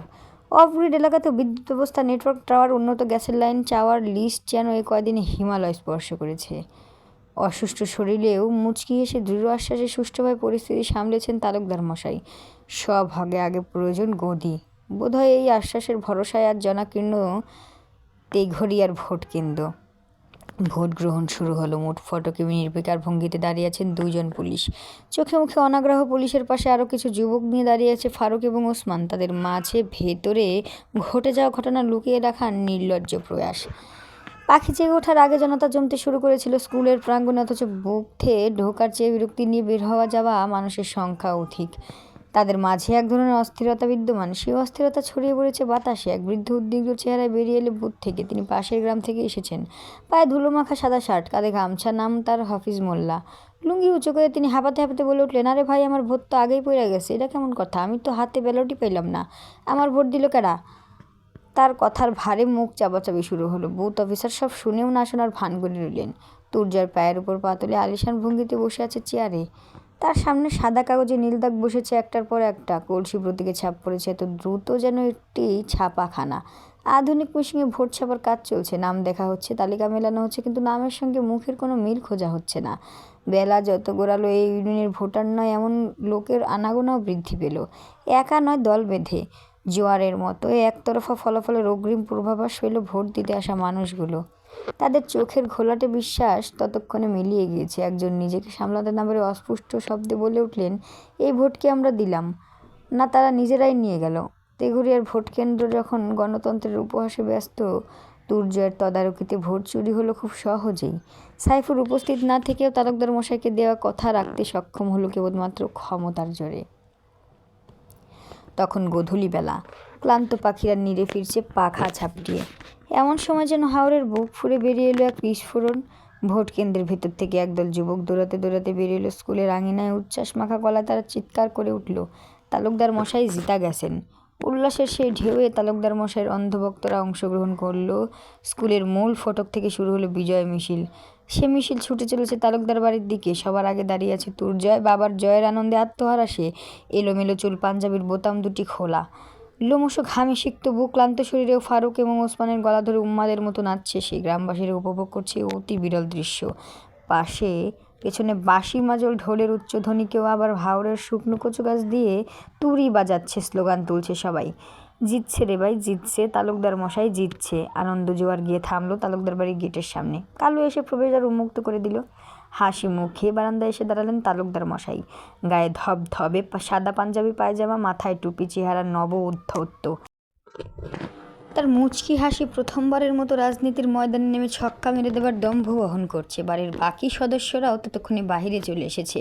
চারুলতাও চুলে ঘোমটা দিয়ে রান্নাঘরের দুয়ার থেকে উকি ঝুঁকি মারছে। তার চোখে মুখে ভরপুর কৌতূহল। আচমকা তার চোখ পড়ল দুর্জয়ের দিকে। তাকে উন্মাদের মতো নাচতে দেখে আটকে উঠল চারুলতা। উনি দেখি নাচতেও পারে, অস্ফুটে বলে উঠল চারুলতা। দুর্জয়ের চোখ তখন সমস্ত লোক ঢোল স্লোগান ছাপিয়ে আটকে গেল রান্নাঘরের দুয়ারে। জনসমক্ষে কারো তোয়াক্কা না করে দ্রুত পায়ে এগিয়ে গেল চারুলতার নিকট। এরপরে এক হাতে চারুলতার কোমরে রেখে টান দিয়ে কাছে আনলো। কানে ফিসফিস করে বলল, এই যে আমার বাইলা মাছ। তুর্যের গলায় এক ধরনের কিশোর সুরভ উচ্ছ্বাস। চোখ জোড়া জল জল করছে। আব্বা জিতছে। আমাদের বাড়ি এখন থেকে চেয়ারম্যান বাড়ি। চারুলতা হক চুকিয়ে গেল। এভাবে জনসমক্ষে তুর্জয় তার কোমর ধরে আছে, বিষয়টি অবশ্যই দৃষ্টিকটু। চারপাশের চোখগুলো মহা আনন্দে দেখছে তাদের। তবুও তুর্জয় সেসব দৃষ্টি উপেক্ষা করে চারুলতা তার চোখের গভীরতায় ডুবে আছে। তবুও চারুলতা কিছু একটা বলতে মুখখানি একটু হা করলো। শব্দ বেরোবার সুযোগ না দিয়েই তুর্জয় তাকে কোলে তুলে নিল। এ যেন তার কেন পুরানো পরিকল্পনা। চারুলতা পুনরায় ভ্যাবাচাকা খেলো। শরীরটা গুটিয়ে নিতে নিতে ফিসফিস করে বলল, ছাড়েন আমারে, করতাছেন কি? সবাই দেখতাছে, সকলে মন্দ বলবে। দুর্জয় হাসলো, তাতে কি? সবাই একবার আমার খারাপটা দেখছিল, এবার না হয় ভালোটা দেখুক, জানুক সবাই তুর্জয় তালুকদার তার বাইলা মাস্টারে কত ভালোবাসে। চারুলতা নিজেকে ছাড়িয়ে নেওয়ার ব্যর্থ প্রচেষ্টায় ক্ষণিককাল কাটানোর পর হাল ছেড়ে দিল। তুর্জয়ের নাচ তখনও থামেনি। বউকে কোলে নিয়ে দেদারসে নেচে যাচ্ছে সে। ঢোলের বাড়ি যেন আরও জোরে জোরে শোনা যাচ্ছে। এখন চারপাশে হাততালি আর হুঙ্কারও বৃদ্ধি পেল। তালুকদার মশাইয়ের সাথে সাথে এবার তুর্জয় এবং চারুলতাকে নিয়েও স্লোগান শোনা গেল। তুর্জয় নাচে, বউ হাসে, গায়ের মানুষ ভালোবাসে। এসব শুনে তুর্জয় দ্বিগুণ উৎসাহিত হলো। ছন্দে ছন্দে এক পা দুপা করে ঘুরতে থাকলো গোটা উঠোন জুড়ে। চারুলতা লজ্জায় তুর্যের কাঁধে অথবা ঘাড়ে নিজের মুখ লুকাতে ব্যস্ত। শরীরটা কুঁকড়ে যাচ্ছে বারবার। আরও কিছু সময় পর তালুকদার মশাই হাত তুলে সবাইকে থামার নির্দেশ দিলেন। ভাষণ দেওয়ার ভঙ্গিমায় বললেন, আল্লাহর রহমতে হাওরের মানুষজন আমায় প্রথমবারেই বিশ্বাস করেছে। এটা শুধু আমার জয় না, এই জয় এই গ্রামের, এই তেঘরিয়ার মাটির, এই হাওরের, এই তালুকদার বাড়ি আজ থেকে আমার গ্রামের লোকদের বাড়ি, তাদের আশার ঘর। তেঘরিয়ার রাস্তায় অতি দ্রুত বাতি জ্বলবে, হাওরের বুকে মোবাইল নেটওয়ার্ক আসবে, স্কুল হবে, যাতায়াত ব্যবস্থা হবে, উন্নত হবে ইনশাল্লাহ। তার কথা শেষ না হতে জনতার হর্ষধ্বনি দিয়ে উঠল। মাদলের শব্দ আর চিৎকার জোরালো হলো, যেন হাওয়ার জোরে বেজে চলেছে বিজয় তুর্য। তালুকদার মশাই সবাইকে উদ্দেশ্য করে আরও বললেন, পুরো গ্রামবাসীর জন্য তালুকদার বাড়িতে আজ রাতের খাবারের আয়োজন করা হবে, কেউ না খেয়ে যাবেন না, এটা আমার প্রথম আদেশ। পুনরায় গর্জে উঠল তালুকদার বাড়ির উঠোন। ঠিক মাগরিবের পর খাসি গরু জবাই হলো, মাটির চুলে বড় বড় হাঁড়ি চাপানো হলো, ঢেলে ঢেলে খিচুড়ির ঘ্রাণে মুখরিত চারিপাশ। 4টা গরু জবাই হয়েছে। গ্রামে অনেক মহিলারাই রান্নাঘরের কাজে সাহায্য করছে। তাজমহল বেগমও তার চিরপরিচিত স্বভাবের বিপরীতে গিয়ে মাংসের বড় হাঁড়িটি নেড়ে দেখছেন। মাংস সুসিদ্ধ হতে হবে, চেয়ারম্যান বাড়ির প্রথম ভোজ বলে কথা। তালুকদার মশাই বারান্দায় পায়চারি করতে করতে ফারুককে জিজ্ঞেস করলেন, তুর্জয় কই রে? ভাইয়ে তো পাশের গ্রামে গেছে মিষ্টি আনতে, কয়েক কেজি মিষ্টি বেশি আনা প্রয়োজন বলল। একা গেছে? তালুকদারের কপালে বিশাল বড় ভাঁজ স্পষ্ট হলো। ফারুক বলল, আলিমাজি সাথে গেছে। ওসমানও গলা মেলালো, ভাই চলে আসবে 30 মিনিটের পর। তালুকদার মশাই মাথা নাড়লেন, হাত পা ঠান্ডা হয়ে আসছে তার। তিনি কাপা গলায় বললেন, এ সময় একা যাওয়া একদম উচিত হয় নাই, এলাকা এখনও গরম, প্রতিকপ্প কি চুপ করে থাকবো ভাবছোস? তোরা সাথে যাস নাই কেন? ওসমান মিনমিন করে বলল, ভাইয়া কইল বাড়িতে থাকতে, পাহারা দিতে। তালুকদার মশাই ধমকে উঠলেন, বললেন, দ্রুত নৌকা নিয়ে বাইর হ, তুই জয়নে নিয়ে আয়, একা যাইস না, সাথে লোকজন নিয়ে যা, তাড়াতাড়ি যা। ফারুক ওসমান দ্রুত ঘাটের দিকে ছুটল। তুর্জয় যখন বালিখোলা গ্রামের বাজারে পৌঁছায় তখন রাত 8টা। আশেপাশের সব দোকান বন্ধ, গোটা গ্রাম যেন ঘুমিয়ে পড়েছে। ভাগ্যক্রমে একটি মিষ্টির দোকান খোলা পাওয়া গেল। মিনিট কয়েক দেরি হলে এই দোকানও বন্ধ হয়ে যেত। তুর্জয় হাঁক ছাড়ল, ও নারায়ণ, দোকানে 10 কেজির মিষ্টি আছে, সব প্যাকেট করে দাও দেখি। দোকানদার তুর্জয়কে চিনে ভয় মিশ্রিত হাসি দিয়ে বলল, মিষ্টি তো অত বেশি হইব না ভাই, সব মিলাইয়া 6 কেজির মতন হইব। সই দাও প্যাকেট কইরা। সহসা 4-5 জন যুবক ছেলে মিষ্টির দোকানে আসলো। তুর্জয়ের মুখের সামনে দাঁড়িয়ে তাদেরই একজন জিজ্ঞেস করলো, এই যে নেতার পোলা, জাল ভোটে জিতলা, এখন আবার মিষ্টি খাইবা? লজ্জা শরমের দেখি পুন্দ মারছো। তুর্জয়ের মেজাজ চটে গেল। কম্পিত ঠোঁটে জবাব দিল, ভদ্রভাবে কথা বল, আমি তোদের গ্রামের অতিথি। এর চেয়েও বড় কথা, চেয়ারম্যানের পোলা, টুটি সিরা ফাইলামু গইলাম। যুবকের দলটি একযোগে হেসে উঠল, তুই অতিথি না, তুই হলি চুরি করে ভোটে জেতা ভুয়া চেয়ারম্যানের পোলা। এই গ্রামের রইসুল মিয়ার ভোট মেরা দিছস তুই আর তোর বাপ। মুহূর্তেই পেছন থেকে এক যুবকের লাঠির বাড়ি বসায় তুর্জয়ের মাথা বরাবর। দূরে দাঁড়িয়ে থাকা আলী মাঝি তখন ছুটে আসতে থাকে। এর মাঝেই দ্বিতীয় বাড়িটা পড়ে তুর্জয়ের ঘাড়ে। সে ছিটকে পড়ল মাটিতে। তার উঠে যে দাঁড়ানোর প্রয়াস দেখে পায়ের রক্ত যেন মাথা চারা দিয়ে উঠল যুবকের দলের অধিনায়কের। ধমাধম একটার পর একটা বাড়ি দিতে থাকলো তুর্জয়ের পেটে, পিঠে, বুকে। ভোট চুরি করস, তোরে মাইরা ফালা ময়স্কা, দেখি তোর বুড়া বাপের কত ক্ষমতা, কিভাবে বাঁচাই তোরে খানকির পোলা। রক্ত ঝরছে তুর্জয়ের নাক দিয়ে, পাঞ্জাবি ভিজে গেছে রক্তের গাঢ় লাল রঙে। তুর্যের ফাটা ঠোঁট দিয়ে অস্ফুট স্বরে বেরিয়ে এলো, চারু। চারুলতা খিচুড়ি নামানোর প্রস্তুতি নিচ্ছিল, এমন সময় বাম চোখের পাতা ক্ষণে ক্ষণে বেশ কয়েকবার কেঁপে উঠল। চারুলতা চোখ মুছে নিল আঁচলের কোনা দিয়ে, কিন্তু কাঁপুনি থামল না। চারুলতা থমকে গেল, অজানা আতঙ্কে ভরে উঠল বুক। উনুনের কাঠ পোড়ার শব্দ, হাড়ির ভেতর টকবকে মাংস সিদ্ধ হবার শব্দ, কড়া মশলার ঘ্রাণ, সব কিছু যেন হঠাৎ স্তব্ধ হয়ে গেল মুহূর্তেই। চারুলতা ফিসফিস করে বলল, বাম চোখের পাতা লাফাইতেছে, মা কইছিল অশুভ কিছু হয়, বিপদ আসে। বাড়ির ঠিক পেছনে 2টো কুকুর গলা ছেড়ে কান্না করছে। সেই কান্না শ্রবণগোচর হওয়ার ফলে চারুলতার বুকের ভিতর থরথর করে কাঁপছে। আচমকা তার মনে উঠল, তুর্জয় কোথায়? তার কোনো বিপদ হয়নি তো? তালুকদার মশাইয়ের নির্দেশে ফারুক আর ওসমান তড়িঘড়ি করে ঘাটের দিকে ছুটল। চাঁদের আলোয় দৃশ্যমান নদীপথের হালকা কুয়াশার আস্তরণ। ভাগ্য জাগ্রত ছিল বলেই হয়তো একটি খালি নৌকার দেখা মিলল। ফারুক হাঁক ছাড়ল, ও মাঝে আমাকে নিয়ে যাও। ফারুক, ওসমান আরও 4 জন যুবককে তাদের সাথে নিয়ে গেছে। 5 লোকের প্রয়োজন পড়ে, পরিস্থিতি ভালো না, সবার হাত রয়েছে বাঁশের লাঠি, টর্চ। নৌকা তীর ছাড়তেই ফারুকের মুখে উদ্বেগের রেখা ফুটে উঠল। বলল, ওসমান ভাইরে একা ছাড়া আসলে উচিত হয় না রে, এর যদি কিছু হয় কোনোদিনও নিজের মাপ করতে পারব না। ওসমান ফারুকের কাঁধে হাত রেখে চিন্তিত স্বরে বলল, হরে ভোটাভুটির রাইট, পার্টির লোকর মাথা গরম, আল্লাহ আল্লাহ কর। নদীর বুক চিরে নৌকা ছন্দ চলে এগোচ্ছে। বাড়ি খোলা গ্রামের দিকে এসে নৌকা ভেড়ানো হলো, কিন্তু দূর দূরান্ত অবধি কোনো শব্দ শোনা গেল না। সবাই যেন গভীর নিদ্রায় মগ্ন। কিছু দূর হাঁটার পর পা গেল বাজারের রাস্তা। ওসমান টর্চের আলো ফেলে এগোচ্ছিল। আচমকা কিছু একটা দেখতে পেয়ে থমকে গেল। ভয়ার্ত গলায় আঙুল ইশারা করে বলল, ফারুক দেখ। ফারুক সহ বাকি সবাই দূর থেকে দেখতে পেল দুটি দেহ মাটিতে লুটিয়ে পড়ে আছে। দৌড়ে কাছে গিয়ে দাঁড়ালো তারা। তুর্জয় এবং আলিমাজি দুজনেই আহত, তবে তুর্জয়ের ক্ষত আলিমাজির চেয়ে ঢের বেশি। শরীরের উপর ব্যক্তিগত আক্রোশ মেটানো হয়েছে তা বলার অপেক্ষা রাখে না। তুর্জয়ের মাথার কিছু অংশ রক্তে গড়িয়ে জমাট বেঁধে গেছে, আর কিছু অংশ থেকে এখনও তাজা রক্ত বেরোচ্ছে। পাঞ্জাবি ছেঁড়া, শ্বাস প্রশ্বাস অপ্রহর। আলিমাজির কপালেও বেশ গভীর ক্ষত, এক হাতে পেট চেপে ধরে অচেতন অবস্থায় পড়ে আছে। ফারুক চিৎকার করে উঠল, তুর্জয় ভাই, ও তুর্জয় ভাই। তুর্জয় আধা অজ্ঞান অবস্থায় চোখ খুলে তাকানোর চেষ্টা করলো। ঠোঁট জোড়া নড়ল অতি সামান্য, কিন্তু কোনো শব্দ বেরোলো না। শুধু ক্ষীণ স্বরে অস্পষ্ট একটা নাম ভেসে উঠল তার মুখ থেকে, চারু। মিষ্টির দোকান ভেঙে চুরে একাকার। দোকান খোলা রেখেই মালিক নির্ঘাত পালিয়েছে। আশেপাশে কেউ নেই, একটি কুকুর বিড়ালও নয়। শুধু বাসাতে মরিয়া হয়ে বেরিয়ে যাচ্ছে কুয়াশার তাজা রক্তের গন্ধ। ফারুক দ্রুত তুর্জয়ের মাথা নিজের কোলে তুলে নিল। ওসমান, দাঁড়িয়ে থাকিস না, নৌকার দিকে পা বাড়া তাড়াতাড়ি। দুজন যুবক অচেতন প্রায় আলিমাঝিকে ধরে তুলল।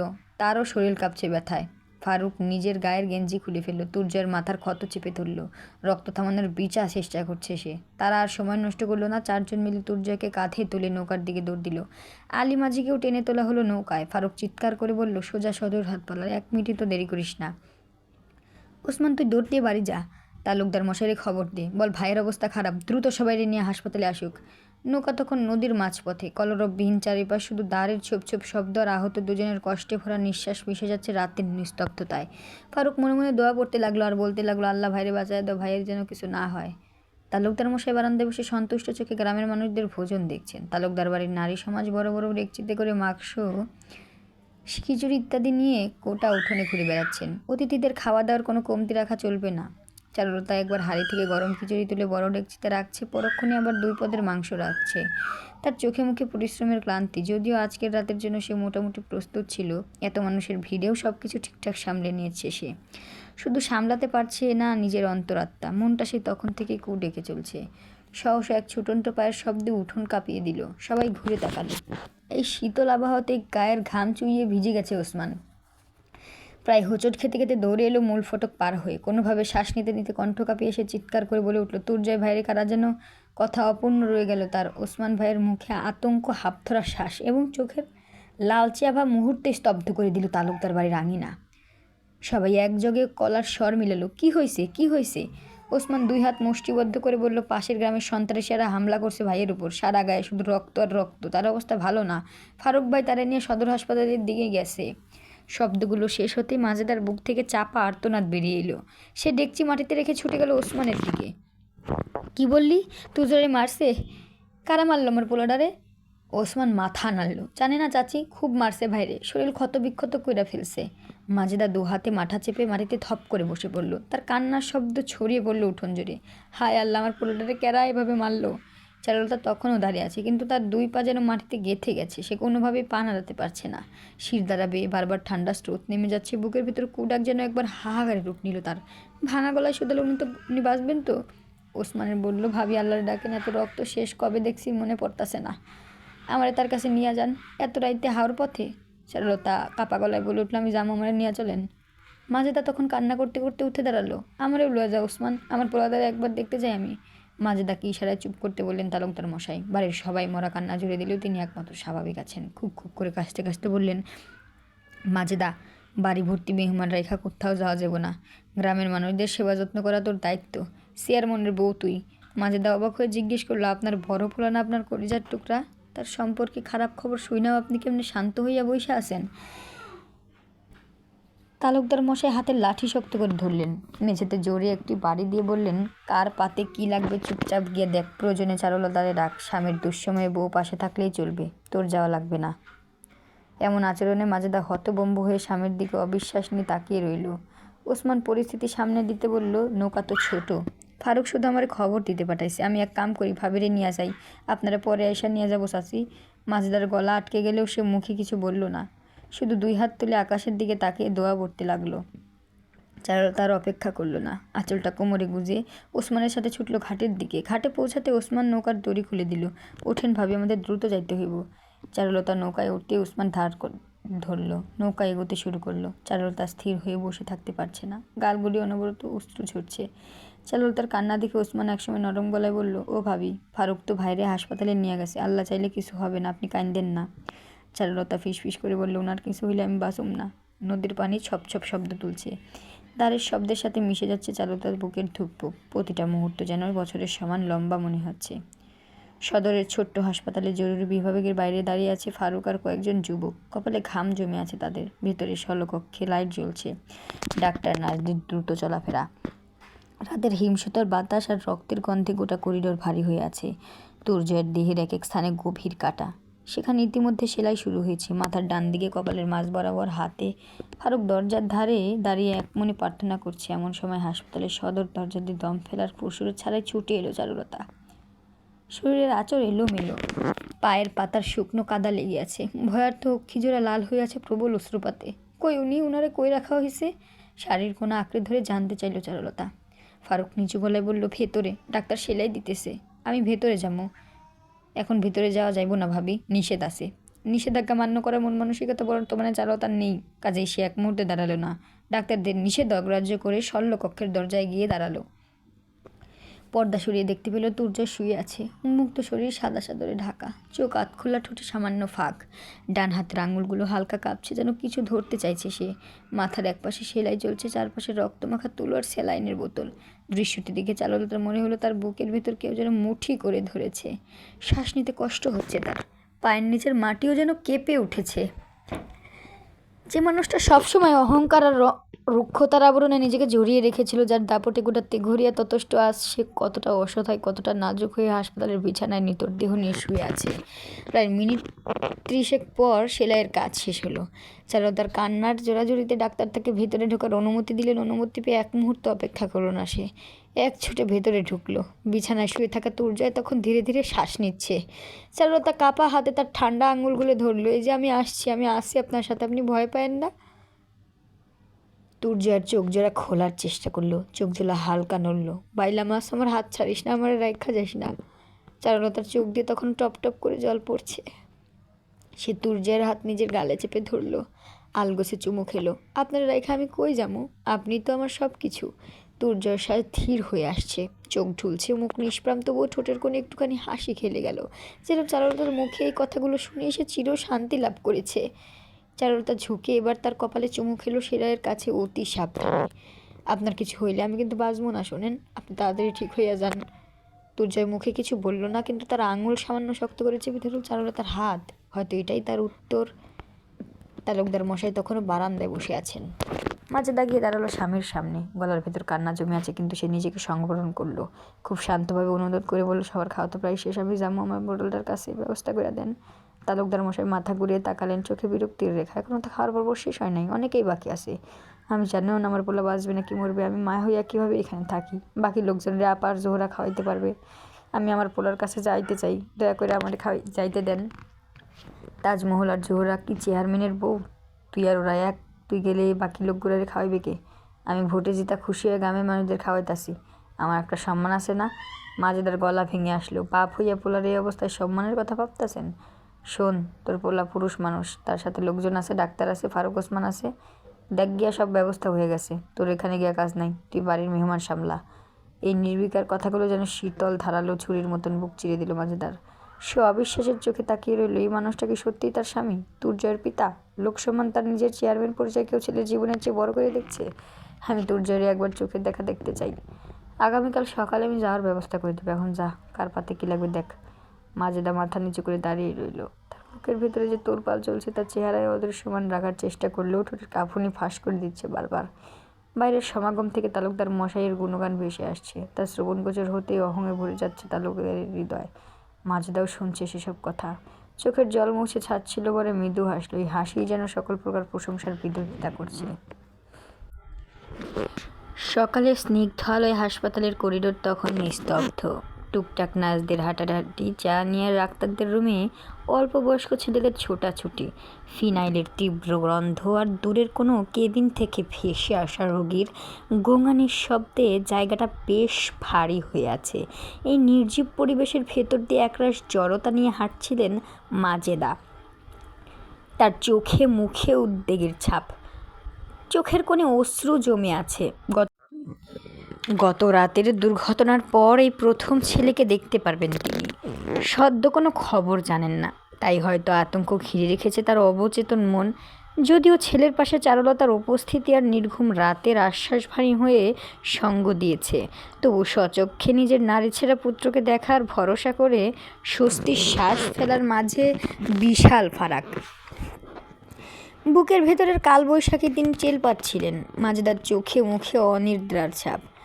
তালুকদার বাড়ির অন্দর থেকে ছুটে আসা তার শরীর যেন তারও কাহিল হয়ে পড়েছে। পেটে গত রাত থেকে একটি দানাও পড়েনি।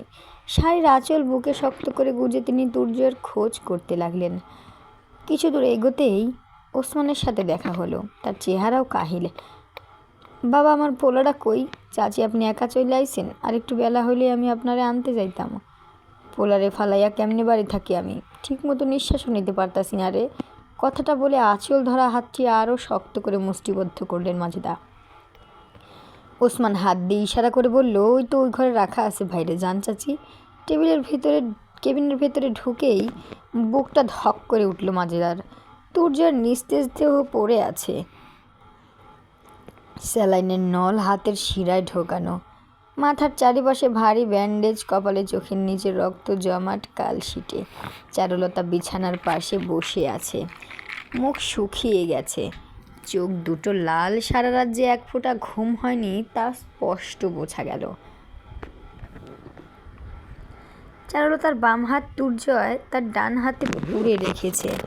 মাজেদাকে দেখে চারুলতা ফুপিয়ে উঠল, আম্মা, এই দেখেন ওনার কী অবস্থা করছে।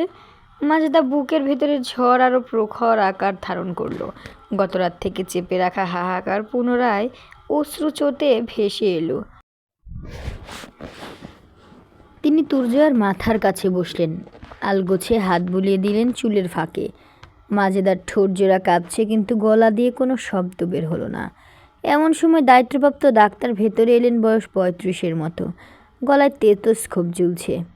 ফাইল হাতে গভীর ঝুঁকে তিনি বললেন, দেখেন, ওনার বর্তমান অবস্থা এখন বেশ খারাপ। মাথায় গভীর আঘাত পেয়েছেন। এখানকার কোনো ডাক্তারখানাতেই তার উপযুক্ত চিকিৎসা সম্ভব নয়। যত দ্রুত সম্ভব ওনাকে ঢাকায় নিয়ে যেতে হবে। এই কথা শুনে চারুলতার অন্তর আত্মা কেঁপে উঠল। কাপা কাপা কণ্ঠে বলল, ঢাকা? এত দূরের পথ? উনি এই শরীরে এত দূর যাইতে পারবে? সহ্য করতে পারবে? ডাক্তার স্থির গলায় উত্তর দিলেন, আর কোনো উপায় নেই, উন্নত চিকিৎসা করাতে হবে, নয়তো যে কোনো কিছু ঘটতে পারে ওনার সাথে। দেরি করা যাবে না। মাজেদার চোখ থেকে জল টপ টপ করে পড়তে লাগলো। তবুও তিনি কঠিন করে বললেন, ঠিক আছে ডাক্তার সাহেব, আমার ছেলেরে ঢাকা নিয়েই চিকিৎসা করাবো। এরপর দরজার বাহিরে থাকা ওসমানকে ডাক দিলেন মাজেদা, ফারুকরে ডাক, তুর্জয়ের নিয়ে ঢাকা যাওয়ার ব্যবস্থা কর। চারুলতা জিজ্ঞেস করলেন, আপনি যাবেন না মা? মাজেদা আঁচল দিয়ে চোখ মুছে ফিসফিস করে বললেন, আমি এখন তালুকদারের বাড়ি ফালাইয়া যাইতে পারুম না। তালুকদারের বাড়ির এত আয়োজন, আমি না সামলালে কে সামলাবে? চারুলতার জানে মাজেদার নিকটে এই মুহূর্তে সংসার, ভোজ, আয়োজন সব কিছু তুচ্ছ। তবুও সে নিরুপায়, বন্দি পাখির ন্যায়। শাশুড়ির কণ্ঠের নির্বিকার দৃঢ়তায় তা বেশ টের পাওয়া যায়। ক্ষণিককাল পর ওসমান এবং ফারুক ফিরে এলো। তাদের মুখ গম্ভীর, চোখে অস্থিরতা বিরাজমান।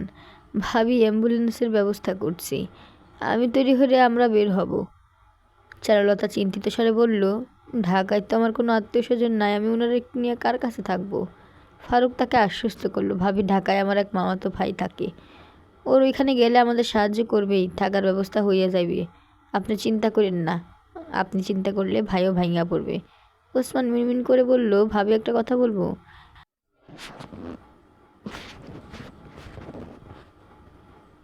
চারুলতা হ্যাঁ সূচক মাথা নাড়ালো।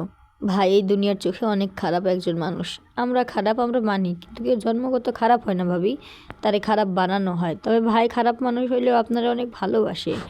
ফারুক দীর্ঘশ্বাস ফেলল। ওসমানের কথা শুনে মাজেদা মুচকি হেসে চোখের পানি মুছল। এরপর ছেলের কপালে চুমু খেয়ে বলল, চারু, আমার পোলারেটারে কখনো একা হইতে দিস না। আমি এখান থেকেই দোয়া করতে থাকুম, আল্লাহ সহায় হবেন, আমার বিশ্বাস। চারুলতার শাশুড়ির প্রতি এই সহজ অথচ গভীর আস্থা তার বুকটা আরও ভারী করে দিল। তুর্যা এক চোখে কখনো যেন সব দেখতে পাচ্ছিল, কখনো আবার অচেতনার ভিড়ে তলিয়ে যাচ্ছিল, কিন্তু কথা বলার শক্তিটুকু পাচ্ছিল না। অ্যাম্বুলেন্সের সাইরেন বাজতে শুরু করলো। মাজেদা হসপিটালের মূল ফটকের বাইরে দাঁড়িয়ে রইলেন। তার বুক ফেটে যাচ্ছে, ছেলের সাথে যেতে ইচ্ছে করছে তার, তবুও নিজের সিদ্ধান্তে অটল রইলেন। কেবল আঁচল ভিজিয়ে ফিসফিস করে বললেন, আল্লাহ আমার পোলাডারে আর বউডারে তুমি দেখা রাখো। অ্যাম্বুলেন্স তখন সড়কে গড়িয়ে চলতে শুরু করলো। চারুলতা তুর্যের মাথা কোলে নিয়ে বসে আছে, সারা শরীর কেঁপে উঠছে বারংবার। পাশে বসে ফারুক ওসমান দুজনে গম্ভীর মুখে তাকিয়ে আছে সামনের দিকে। শহর ছাড়িয়ে গাড়ি উঠল সুনামগঞ্জ সিলেট আঞ্চলিক মহাসড়কে। সামনে কেবল দীর্ঘ পিচ ঢালা পথ, দুপাশে বিস্তৃত হাওর, ঘাসে ঢাকা জলরাশির ভেতর দিয়ে ধানক্ষেতের ভাঙা টালির ঘর। মাঝে মাঝে পদ্ম ফুলের রঙিন মুখ ভেসে ওঠে পানির ভেতর। ঢাকা মেডিকেল হাসপাতালে পৌঁছানো মাত্রই ফারুক ও চারুলতা দুর্জয়কে নিয়ে ব্যস্ত হয়ে গেল। ওসমান চলল দুর্জয়কে খবর দিতে। চারপাশে গাড়ির হর্ন, ব্যস্ত মানুষদের ছুটে চলা, কালো ধোয়ার মুখরিত রাস্তা। এই শহরটা জানে না গত রাতে তেঘুরিয়ার ঘটে যাওয়া সেই বিভীষিকা অশান্তির হাহাকার। ওসমান মাথা চুলকে পকেট থেকে একটা কাগজ বের করলো। জগন্নাথ হল, ঢাকা বিশ্ববিদ্যালয়। দুর্জয় এখানেই থাকে। জগন্নাথ হলের গেটের সামনে দাঁড়িয়ে ওসমান কিছুটা থমকে গেল। বিশাল পুরনো ভবন, বড় বড় গাছ আর হালকা হলুদ আলোয় উদ্ভাসিত দেয়াল জুড়ে ইতিহাসের গন্ধ। ঢাকার বুকের ভিতরে এত শান্ত একটা জায়গা থাকতে পারে তা ওসমান আগে কল্পনাও করেনি। সে এগিয়ে গেল গার্ডের দিকে। ভাই, দুর্জয় নামে একজন থাকেনি হলে, তার একটু ডাইকা দেন। গার্ড আর চোখে তাকে বলল, আপনি কে? আমি ওর এক বড় ভাই, গ্রাম থেকে আসছি, জরুরি দরকার। গার্ড কিছুটা অবিশ্বাসের চোখে ডাকলেও জিজ্ঞেস করেন, পুরো নাম কি? দুর্জয় তালুকদার, 317 নম্বর রুম। ওসমান সিঁড়ি ধরে উঠে গেল। 317 নম্বর রুমে গিয়ে দরজা খুলতেই দেখা মিলল দুর্জয়ের রুমমেটের, মাঝারি গড়নের, পাতলা চোখে চশমা। কাকে চাই? দুর্জয় আছে না? নিজের নাম শুনতে পেয়ে দুর্জয় খাট থেকে উঠে এলো। ওসমান ভাই, আপনি? দুর্জয়কে দেখে স্বস্তি ফেলল ওসমান। পরক্ষণেই মুখে অন্ধকার নেমে এলো তার। দুর্জয় ভাই হাসপাতালে, খুব খারাপ অবস্থায় আছে। দুর্জয় একটু থমকে গেল, কিছুটা সময় নিয়ে নিজেকে সামনে নিল, এরপর বলল, ভেতরে আসেন। ওসমান চেয়ারটা টেনে বসলো। ঘরটা বেশ ছিমছে। ঘরে পোস্টার, টেবিল ভর্তি বই, তারপরে এক ধরনের নির্জনতা ভর করে আছে জায়গাটায়। কি হয়েছে ভাইয়ের? ওসমান মুখ নামিয়ে বলল, বড় গন্ডগোল হয়ে গেছে গতকাল রাতে। বিপক্ষ দলের কিছু সন্ত্রাস দুর্জয় ভাইয়ের উপর হামলা করেছে। মিষ্টি কিনতে পাশের গ্রামে গেছিল, তখন ঘটছে এই ঘটনা। দুর্জয়ের মুহূর্তে চোখ রাগে জ্বলে উঠল। আমি জানতাম এমন কিছু একটা হবেই। আবার ক্ষমতার লালসা তো কোনোদিন সীমা মানে না, তার জন্য সবার শাস্তি ভোগ করতে হবে। ওসমান অতি সন্তর্পণে শ্বাস ছাড়ল। দুর্জয়ের মুখে বিস্তর যন্ত্রণা, কিন্তু এখন সময় না, অতীত নিয়ে আক্ষেপের সে বলে উঠল, চলুন ভাই হাসপাতালে যাই, আমি আমার ভাইয়ের পাশে থাকতে চাই। গত 2 দিন ধরে জোহরার দিন শুরু হয় রান্নাঘরে। চারুলতার অনুপস্থিতিতে তার জায়গা দখলদারির প্রচেষ্টা চলছে জোরে সোরে। এই রান্নাঘর মানে শুধুমাত্র হাঁড়ি পাতিল কিংবা স্বাদমতো লবণ মরিচের পরিমাণ নয়, এটি হলো রাজনীতির নতুন মাঠ, তালুকদারের মন জয়ের স্নায়ুযুদ্ধ। চারুলতার আগমনে দুর্জয়ের মনের পরিবর্তন তালুকদার মশাই মোটেও ভালো চোখে দেখছেন না। এখনই মোক্ষম সময় সুযোগকে কাজে লাগানোর। আজ সকালে তালুকদার বসেছিলেন বারান্দায়, হাতে চায়ের কাপ, সামনে নাস্তা। মাজেদা চা বানিয়েছিলেন, কিন্তু ট্রেতে সাজিয়ে দিল জোহরা নিজে। হালকা হাসি মুখে বললেন, চাচা যান, চিনি একটু কম রেখেছি, আপনার বয়স হয়েছে, সবসময় অসুস্থ থাকেন, এই বয়সে এত চিনি খাওয়া ভালো না, আপনার শরীরের দিকে খেয়াল রাখতে হবে তো। তালুকদার মুখে কিছু না বললে একবার তাকিয়েছিলেন জোহরার দিকে। সেই তাকানোর মাঝে ছিল প্রশ্রয়। জোহরা বিশ্বাস করে। সন্ধ্যাবেলায় রান্নাঘরে কাজ করতে করতে মাজেদা একবার বিরক্ত হয়ে জিজ্ঞেস করলো, তুই এত দৌড়াচ্ছিস কেন রে জোহরা? রান্নার ঘরের কাজ সামলাস, ক্ষণে ক্ষণে চা বানাস, আবার ওনার ওষুধের খোঁজ খবর রাখিস। আগে তো রান্নাঘরে আসতেই চাইতি না। জোহরা তখন হেসে বলল, চাচা এখন চেয়ারম্যান, ভাবিও তো নাই, এত মেহমান আপনি একা হাতে সামলাইতে পারবেন? চাচার বয়স হয়েছে না। মাজেদা জোহরার দিকে তাকিয়ে রইল সন্দেহের চোখে, কিন্তু মুখে কিছু বলল না। রাতে জোহরা বিছানায় উঠে শরীর লিলিয়ে দিল ফাহিমের বুকে। সে এক হাতে স্বামীর ঘর্মাক্ত মুখের লোমে আঙুল চালাতে চালাতে আদরে গলায় বলল, শুনো, ভাবি নাই, দুর্জয় ভাইও নাই, এখনই সময় চাচার পাশে থাকার, নিজের জায়গায় পাকাপোক্ত করার। ফাহিম একটু চমকে তাকালো স্ত্রীর মুখ পানে। মানে? জোহরা হালকা এসে চোখে চোখ রাখলো। মানেটা খুব সোজা, চাচা এখন চিন্তায় আছেন, বড় ছেলের নিয়ে কী করবে না করবে কিছু জানে না, আর ছোট ছেলে সে তো এসবের যোগ্যই না। তুমি এখন চাচার সাথে থাকো, ওনার সব কাছে সাহায্য করো, তাইলে ওনার তোমার ওপর নির্ভরতা বাড়বো। ফাহিম এবার চোখ বন্ধ করলো। জোহরার কথাগুলো তার ভিতরে হালকা করে সেঁতিয়ে যাচ্ছে। জানে তালুকদার ক্ষমতা পছন্দ করে। জোহরা এবার ফাহিমের গলায় ঠোঁট ছুঁয়ে বলল, তুমি তো আমার সব, আমি চাই তুমি বড় হও, মাথা উঁচু করে চলো। জোহরার কণ্ঠে ছিল লোভ, স্বপ্ন, আকাঙ্ক্ষা। ঢাকার হাসপাতালে আজ তুর্জয়ের শেষ দিন। সকালে একজন দায়িত্বে থাকা বয়স্ক ডাক্তার এলেন তুর্জয়ের বেডের পাশে। তার সাথে বেশ কয়েকজন সদ্য এমবিবিএস পাশ করা ইন্টার্ন ডাক্তার। তুর্জয় তখন নিদ্রামগ্ন। চারুলতা তার পাশে এলোমেলোভাবে বসেছিল। এতজন মানুষকে একসাথে আসতে দেখে বেশ ভরকে গেল। দ্রুত শাড়ির আঁচল ঠিক করলো। গুটিসুটি মেরে মিহিরবাগ বসে রইল এক কোণে।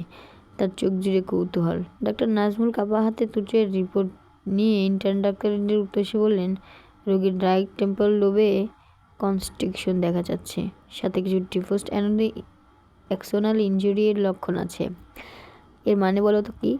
জসিম উত্তর দিল, স্যার, নিউরনের সংযোগগুলো মাইক্রোস্কোপের লেভেলে ছিঁড়ে গেছে। রোগী ট্রমাটিক ব্রেন ইনজুরিতে ভুগছে। রোগীর মাথা সেলাই করে রক্তক্ষরণ সামনে নেওয়া গেলেও ভেতরের সমস্যা থেকে কিন্তু মুক্তি মেলেনি। এই সমস্যার পরিধিও বেশ বড়। ওর ডান দিকের মস্তিষ্কের যে অংশটি মেমোরি আর পারসেপশন নিয়ন্ত্রণ করে, সেখানে গুরুতর আঘাত লেগেছে। রুবাইয়া একটু কৌতূহল নিয়ে জিজ্ঞেস করলো, স্যার, রোগীর হ্যালুসিনেশনের সম্ভাবনা কেমন? ডাক্তার নাজমুল গভীর গলায় উত্তর দিলেন, আমার ব্যক্তিগত অভিজ্ঞতা বলছে পুরোটাই। ফাহিম নিশ্চিত স্বরে বলল, স্যার, রোগীর সুস্থ হওয়ার সম্ভাবনা আছে কি? ডাক্তার নাজমুল দীর্ঘশ্বাস ফেলে বললেন, নিশ্চিতভাবে কিছু বলা যাচ্ছে না। আমি এমন রোগী দেখেছি যে ও কয়েক সপ্তাহ পর ভালো হয়ে গেছে, পুরোপুরি সুস্থ। তবে অনেকে সারা জীবনে হ্যালুসিনেশন নিয়ে বাঁচে। সব কিছুই ভাগ্যের উপর নির্ভর করছে। ডাক্তার নাজমুল চশমা খুলে চোখ জোড়ার উপর আলগোছে আঙুল রেখে পুনরায় বলতে শুরু করলেন, সবসময় একটা কথা মনে রাখবে, আমাদের মস্তিষ্ককে বিদ্যুতের তারে ভরা একটি যন্ত্রের সাথে তুলনা করা যেতে পারে। যদি কোনোভাবে ওই তারগুলো আঘাতপ্রাপ্ত হয় বা ছিঁড়ে যায়, তাইলে বাইরে থেকে সব কিছু ঠিকঠাক বলে মনে হলেও ভেতরে শর্ট সার্কিট হয়।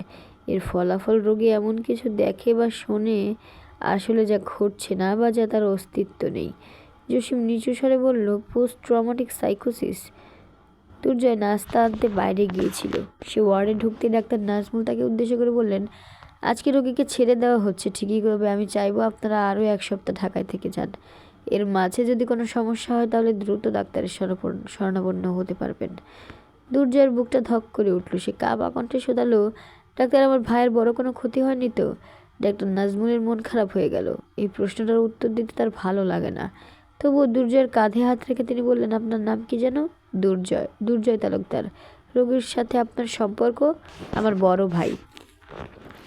দেখুন দুর্জয়, আমার ব্যক্তিগত অভিজ্ঞতা বলে হসপিটাল থেকে রোগীকে বাড়ি নিয়ে যাওয়াটাই রোগীর পরিবারের কাছে জয়ের শামিল। আপনার ভাই বেঁচে আছেন, এটুকুই পরিবারের নিকট খুশির সংবাদ হওয়া উচিত।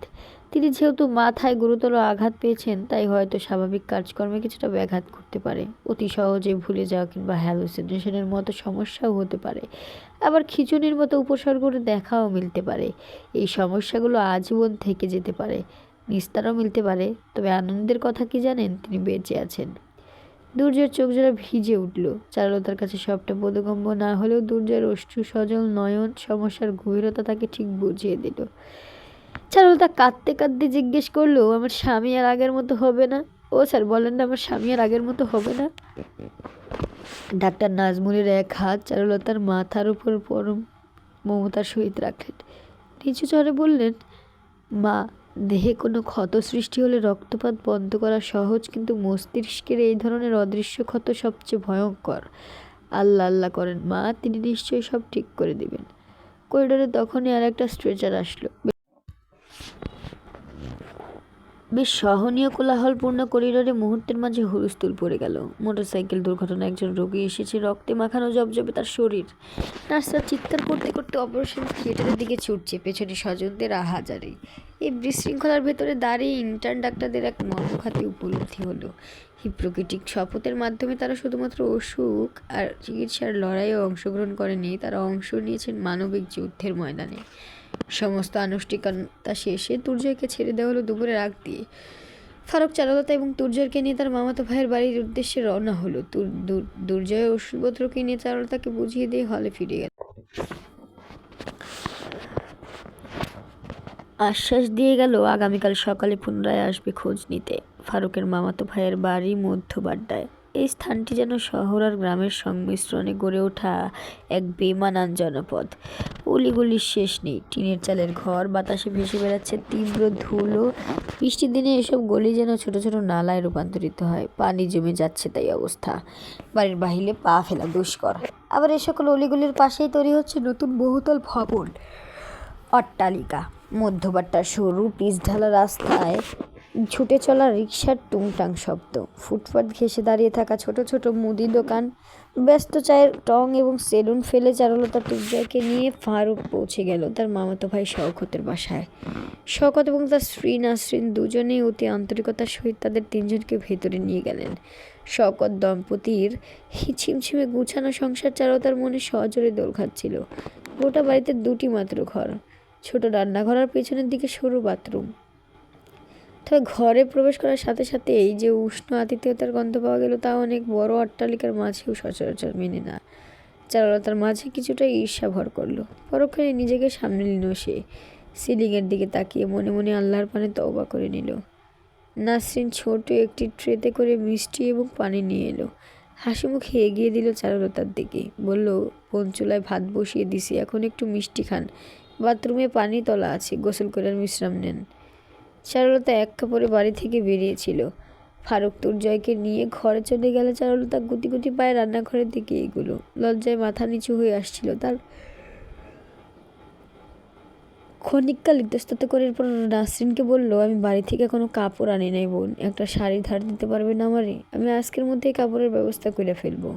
চারুলতার লজ্জা মিশ্রিত মুখ দেখে নাসরিনের ভীষণ মায়া হলো। সে স্বাভাবিকভাবে বলল, এক্ষুনি দিচ্ছি। এটা বলতে এমন লজ্জা কেন পাচ্ছেন আপনি? বিপদের সময় কি এসব জামা কাপড়ের কথা মনে থাকে? আমি শাড়ি ব্লাউজ এনে দিতেছি, গোসল সেরে নেন। চারুলতা চোখের পানি আড়াল করতে অন্যদিকে তাকালো। বেশ সময় নিয়ে গোসল করলো চারুলতা। এরপর মগ ভর্তি করে পানি নিয়ে তুর্জয়ের কাছেই এলো, দরজা আলগোছে ভিড়িয়ে দিল। তুর্জয়কে দেয়ালের সাথে হেলান দিয়ে বসিয়ে তার গায়ে থাকা অতি সামান্য কাপড়ও খুলে ফেললো। গা দিয়ে কেমন হাসপাতালের গন্ধ বেরোচ্ছে। তুর্জয় বেশিরভাগ সময় চুপচাপ থাকে, কথা বললে অস্পষ্টতার জন্য বোঝাতা মুশকিল। তুর্যের অব্যক্ত কথাগুলো চারুলতার কাছে বোধগম্য হয়, তবে সবটা নয়। তার চোখ জোড়া সারাক্ষণ আধখোলা অবস্থা থাকে, মুখটা কেমন শুকিয়ে গেছে, চেহারায় জ্যোতি নেই। তুর্জয় যেন তার কৃতকর্মের সাজা দুনিয়া থেকেই ভোগ করতে শুরু করেছে। চারুলতার অতি সাবধানে গামছা দিয়ে তুর্জয়ের শরীর পরিষ্কার করে দিতে লাগলো। চারুলতার কোমল হাতের স্পর্শে তুর্জয়ের নিস্তেজ শরীর যেন অল্প একটু প্রাণ ফিরে পেল। সহসা চারুলতা দেখলো তুর্জয়ের চোখ বেয়ে শব্দহীন কান্নারা ভেঙে পড়ছে। বুক কাঁপছে, ঠোঁট কাঁপছে, কিন্তু কোনো শব্দ বের হচ্ছে না। মূর্তির মতো শক্ত হয়ে গেছে শরীর। স্বামীর কান্নায় হৃদয় ফিরে চৌচির হয়ে গেল চারুলতার। বিয়ের পরের সেই তুর্জয় আর এই মুহূর্তে বসে থাকা তুর্জয়ের মাধ্যমে বিন্দুমাত্র সদৃশ্যতা নেই। ক্রমে ক্রমে পরিবর্তন হতে থাকা মানুষটা যেন এক ঝটকায় বদলে গেছে। বুক ফাটা আর্তনাদকে সঙ্গী করে হতভম্ব চারুলতা আঁচল দিয়ে তুর্জয়ের মুখ মুছে দিল, ভাঙা গলায় বলল, কাঁদেন না, সব ঠিক হয়ে যাইব, আমি আসি তোমার সাথে। আসি না? তুর্জয় কোনো উত্তর দিল না। কাপা কণ্ঠ শক্ত করে জড়িয়ে ধরল চারুলতাকে। তার বুকের ভেতর জমে থাকা শূন্যতা, অনুশোচনা আর দুর্বলতার দল বেঁধে বেরিয়ে আসছে অশ্রু স্রোতে। প্রতিটি অশ্রু ফোঁটা গল্প করছে একজন খুনি এবং ধর্ষকের। সে অতি নিচু গলায় বলল, আমি মনে হয় বাঁচব না রে চারু। চারুলতা চোখ মুখ শক্ত করে বলল, আপনি বাঁচবেন, অবশ্যই বাঁচবেন। আপনার এখনো মাপ চাওয়া বাকি, পাপের ফল ভোগ করা বাকি। চারুলতা এবার গামছা ভিজিয়ে তুর্জয়ের মুখ মুছে দিতে দিতে হাসার চেষ্টা করে বলল, আমার একটা ইচ্ছা আছে, জানেন? কি ইচ্ছা? আপনি আর আমি মিললে একটা নারী কর্মশালা খুলব। সমাজে দুস্থ অপদস্থ মেয়েরা যারা আছে তারা আমাদের কর্মশালায় কাজ শিখবে, নিজের পায়ে দাঁড়াবে। তুর্জয় হাসলো, নিমজ্জিত সে হাসি শুধালো, কর্মশালার নাম কি হবে? অবাঞ্ছিতা। তুর্জয় পুনরায় হাসলো। চারুলতা নিমগ্ন গলায় বলল, কলিয়াপাও সেখানে কাজ শিখব। চারুলতার মুখে কলির নাম শুনে তুর্জয় কিছুটা চমকে উঠল। চারুলতাও নিজেকে সামনে রাখার ব্যর্থ চেষ্টা করে বলল, আমি চাই না সে আর খারাপ কাজ করুক। তার মতো বাকি যারা আছে তারাও যেন অন্যের স্বামীর সাথে। চারুলতা কথার এটি টানতে পারল না। অন্য নারীর সাথে নিজের স্বামীর ভাগ কেন যে কোনো স্ত্রীর সাথে দুঃস্বপ্নের নেয়। পাছে খেতে ভরা কণ্ঠস্বরের কাঁপাকাঁপি তুর্যের শ্রবণগোচর হয়। গম্ভীর পরিবেশে স্বাভাবিকতা ফিরিয়ে আনতেই হয়তো বলল, আপনার জলদি সুস্থ হইতে হব। তুর্যয় বুঝতে পারে সবটা। সহজ গলায় শুধালো, আমাকে কিভাবে মাফ করলি চারু? দুশ্চরিত্র স্বামীর ঘর করতে পরাণ পুরে না তোর? চারুলতা কাতর কণ্ঠে বলল, আপনার শরীরে অন্য নারীর গন্ধ যখন পাই আমার পরাণ ছিদ্র হইয়া যায়। মনে হয় এই পীড়নের চেয়ে মৃত্যু যন্ত্রণার স্বাদ অমৃতের মতো। তুর্যের দীর্ঘশ্বাস ফিরল, উদাস গলায় বলল, শোন চারু, আমি এমন একটা অপরাধ করছি যা জানলে তুই কোনোদিন আমার ক্ষমা করবি না, আমার সাইরা চইলা যাবি। চারুলতা স্বামীর সাথে আরও ঘনিষ্ঠ হলো,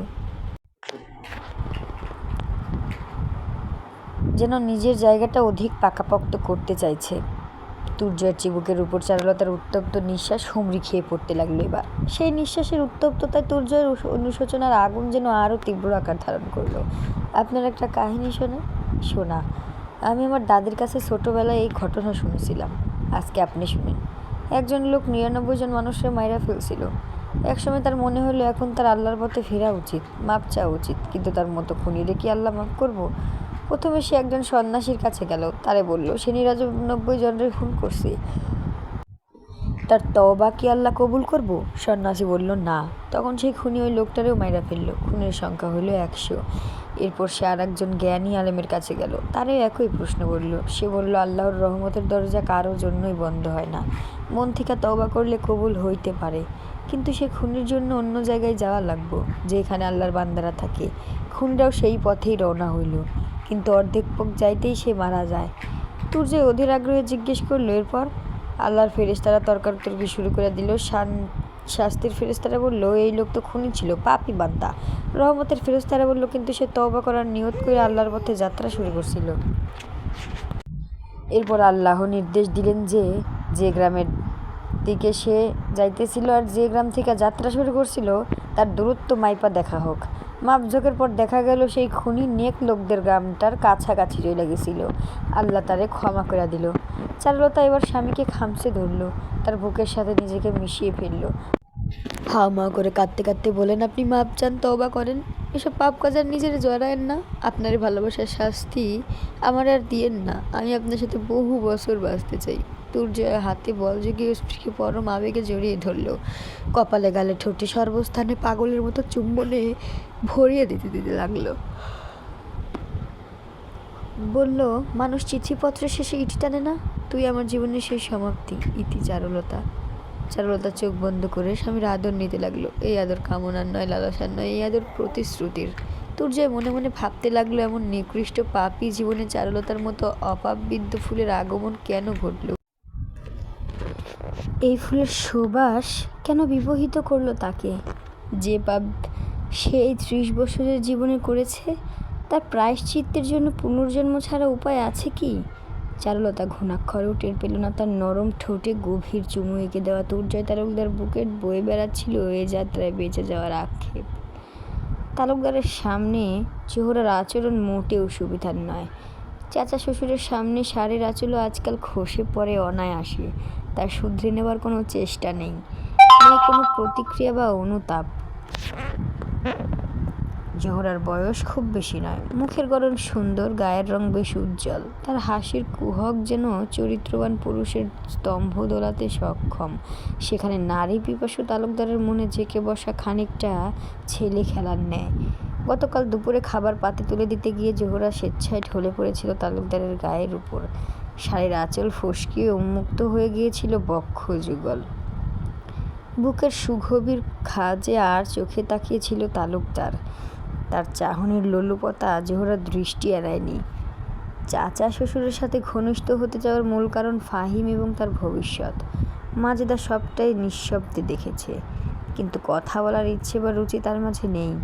তিনি আজকাল প্রয়োজনের বেশি চুপচাপ থাকেন। বড় ছেলের প্রতি স্বামীর উদাসীনতা মেনে নিতে বেশ তফলিক হয়েছে তার। হবে নাই বা কেন, ছোটবেলা থেকে তালুকদার তুর্যের প্রতি অধিক দুর্বল ছিলেন। অন্তত তার আচার আচরণের বহিঃপ্রকাশ এমনটাই ছিল।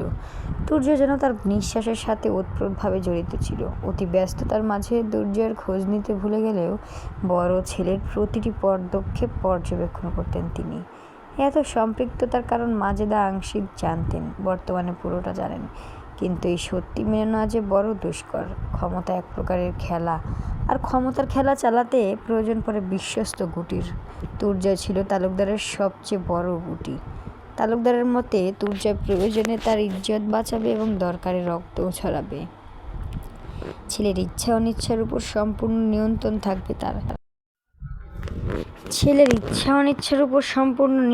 থাকবে তার। বাবার জন্য স্লোগান দিবে, মারপিট করবে, মব সামলাবে, নাম প্রচার করবে, চলতি পথে কোনো ভয়ঙ্কর ভুল করলে তুর্য স্ত্রী ঘরের চৌকাঠে পা ফেলবে। কিন্তু তালুকদারের গায়ে আঁচটুকুও লাগবে না। চারুলতার আগমন তুর্যের জীবনে ছিল এক নতুন বসন্তের সূচনা। এতদিনের ঘুটকটি অন্ধকারে নিমজ্জিত অক্ষিজোড়া দৃষ্টি ফিরে পেতে শুরু করেছে। নিকৃষ্ট পাপের ভারে নুয়ে পড়া কলঙ্কিত প্রাণে নেমে আসছে অনুশোচনার ধারা। তালুকদারের প্রশ্রয় যে পাপগুলো তুর্যের ভেতর বাসা বেঁধেছিল, চারুলতার স্পর্শে যেন ক্রমেই শক্তি হারিয়ে ফেলছে। তালুকদারের বোধগম্য হয়েছে এই ছেলে আর তার মতো করে বাঁক খাবে না। পাপ ধুয়ে তার ভেতর জন্ম নিচ্ছে অন্য এক তুর্জয় তালুকদার, যার শিকড় সে নয়, চারুলতা। কাজে তুর্যের উপস্থিতির চেয়ে অনুপস্থিতি তালুকদারের স্বাচ্ছন্দ্যে পরিণত হয়েছে।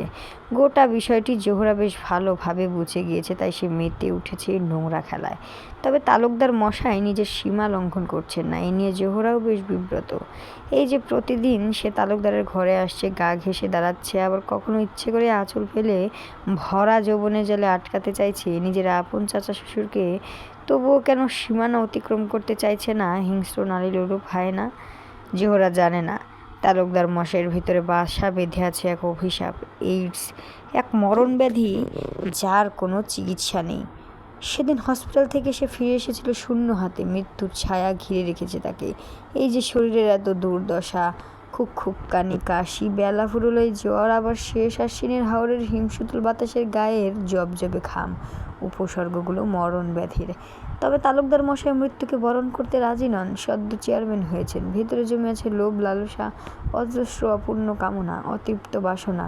সবে মাত্র পূর্ণ ক্ষমতার স্বাদ পেয়েছেন তিনি, এবার গড়বেন টাকার পাহাড়। দেহ সুখের সমাপ্তিও তার মনের বিরুদ্ধে। মৃত্যুকে যদি আপন করে নেন, তবে আর তার এই রাজত্ব এতিম হয়ে যাবে না? সেদিন বৈদ্য এসেছিল না বাড়ি, তাকে বলে গিয়েছিল অদ্ভুত এক আরোগ্যের বিধান, অল্প বয়স্ক কুমারী কন্যার সাথে মিলন। শুদ্ধ রক্তের কুমারী মেয়ের দেহ বাঁচাতে পারে তার প্রাণ।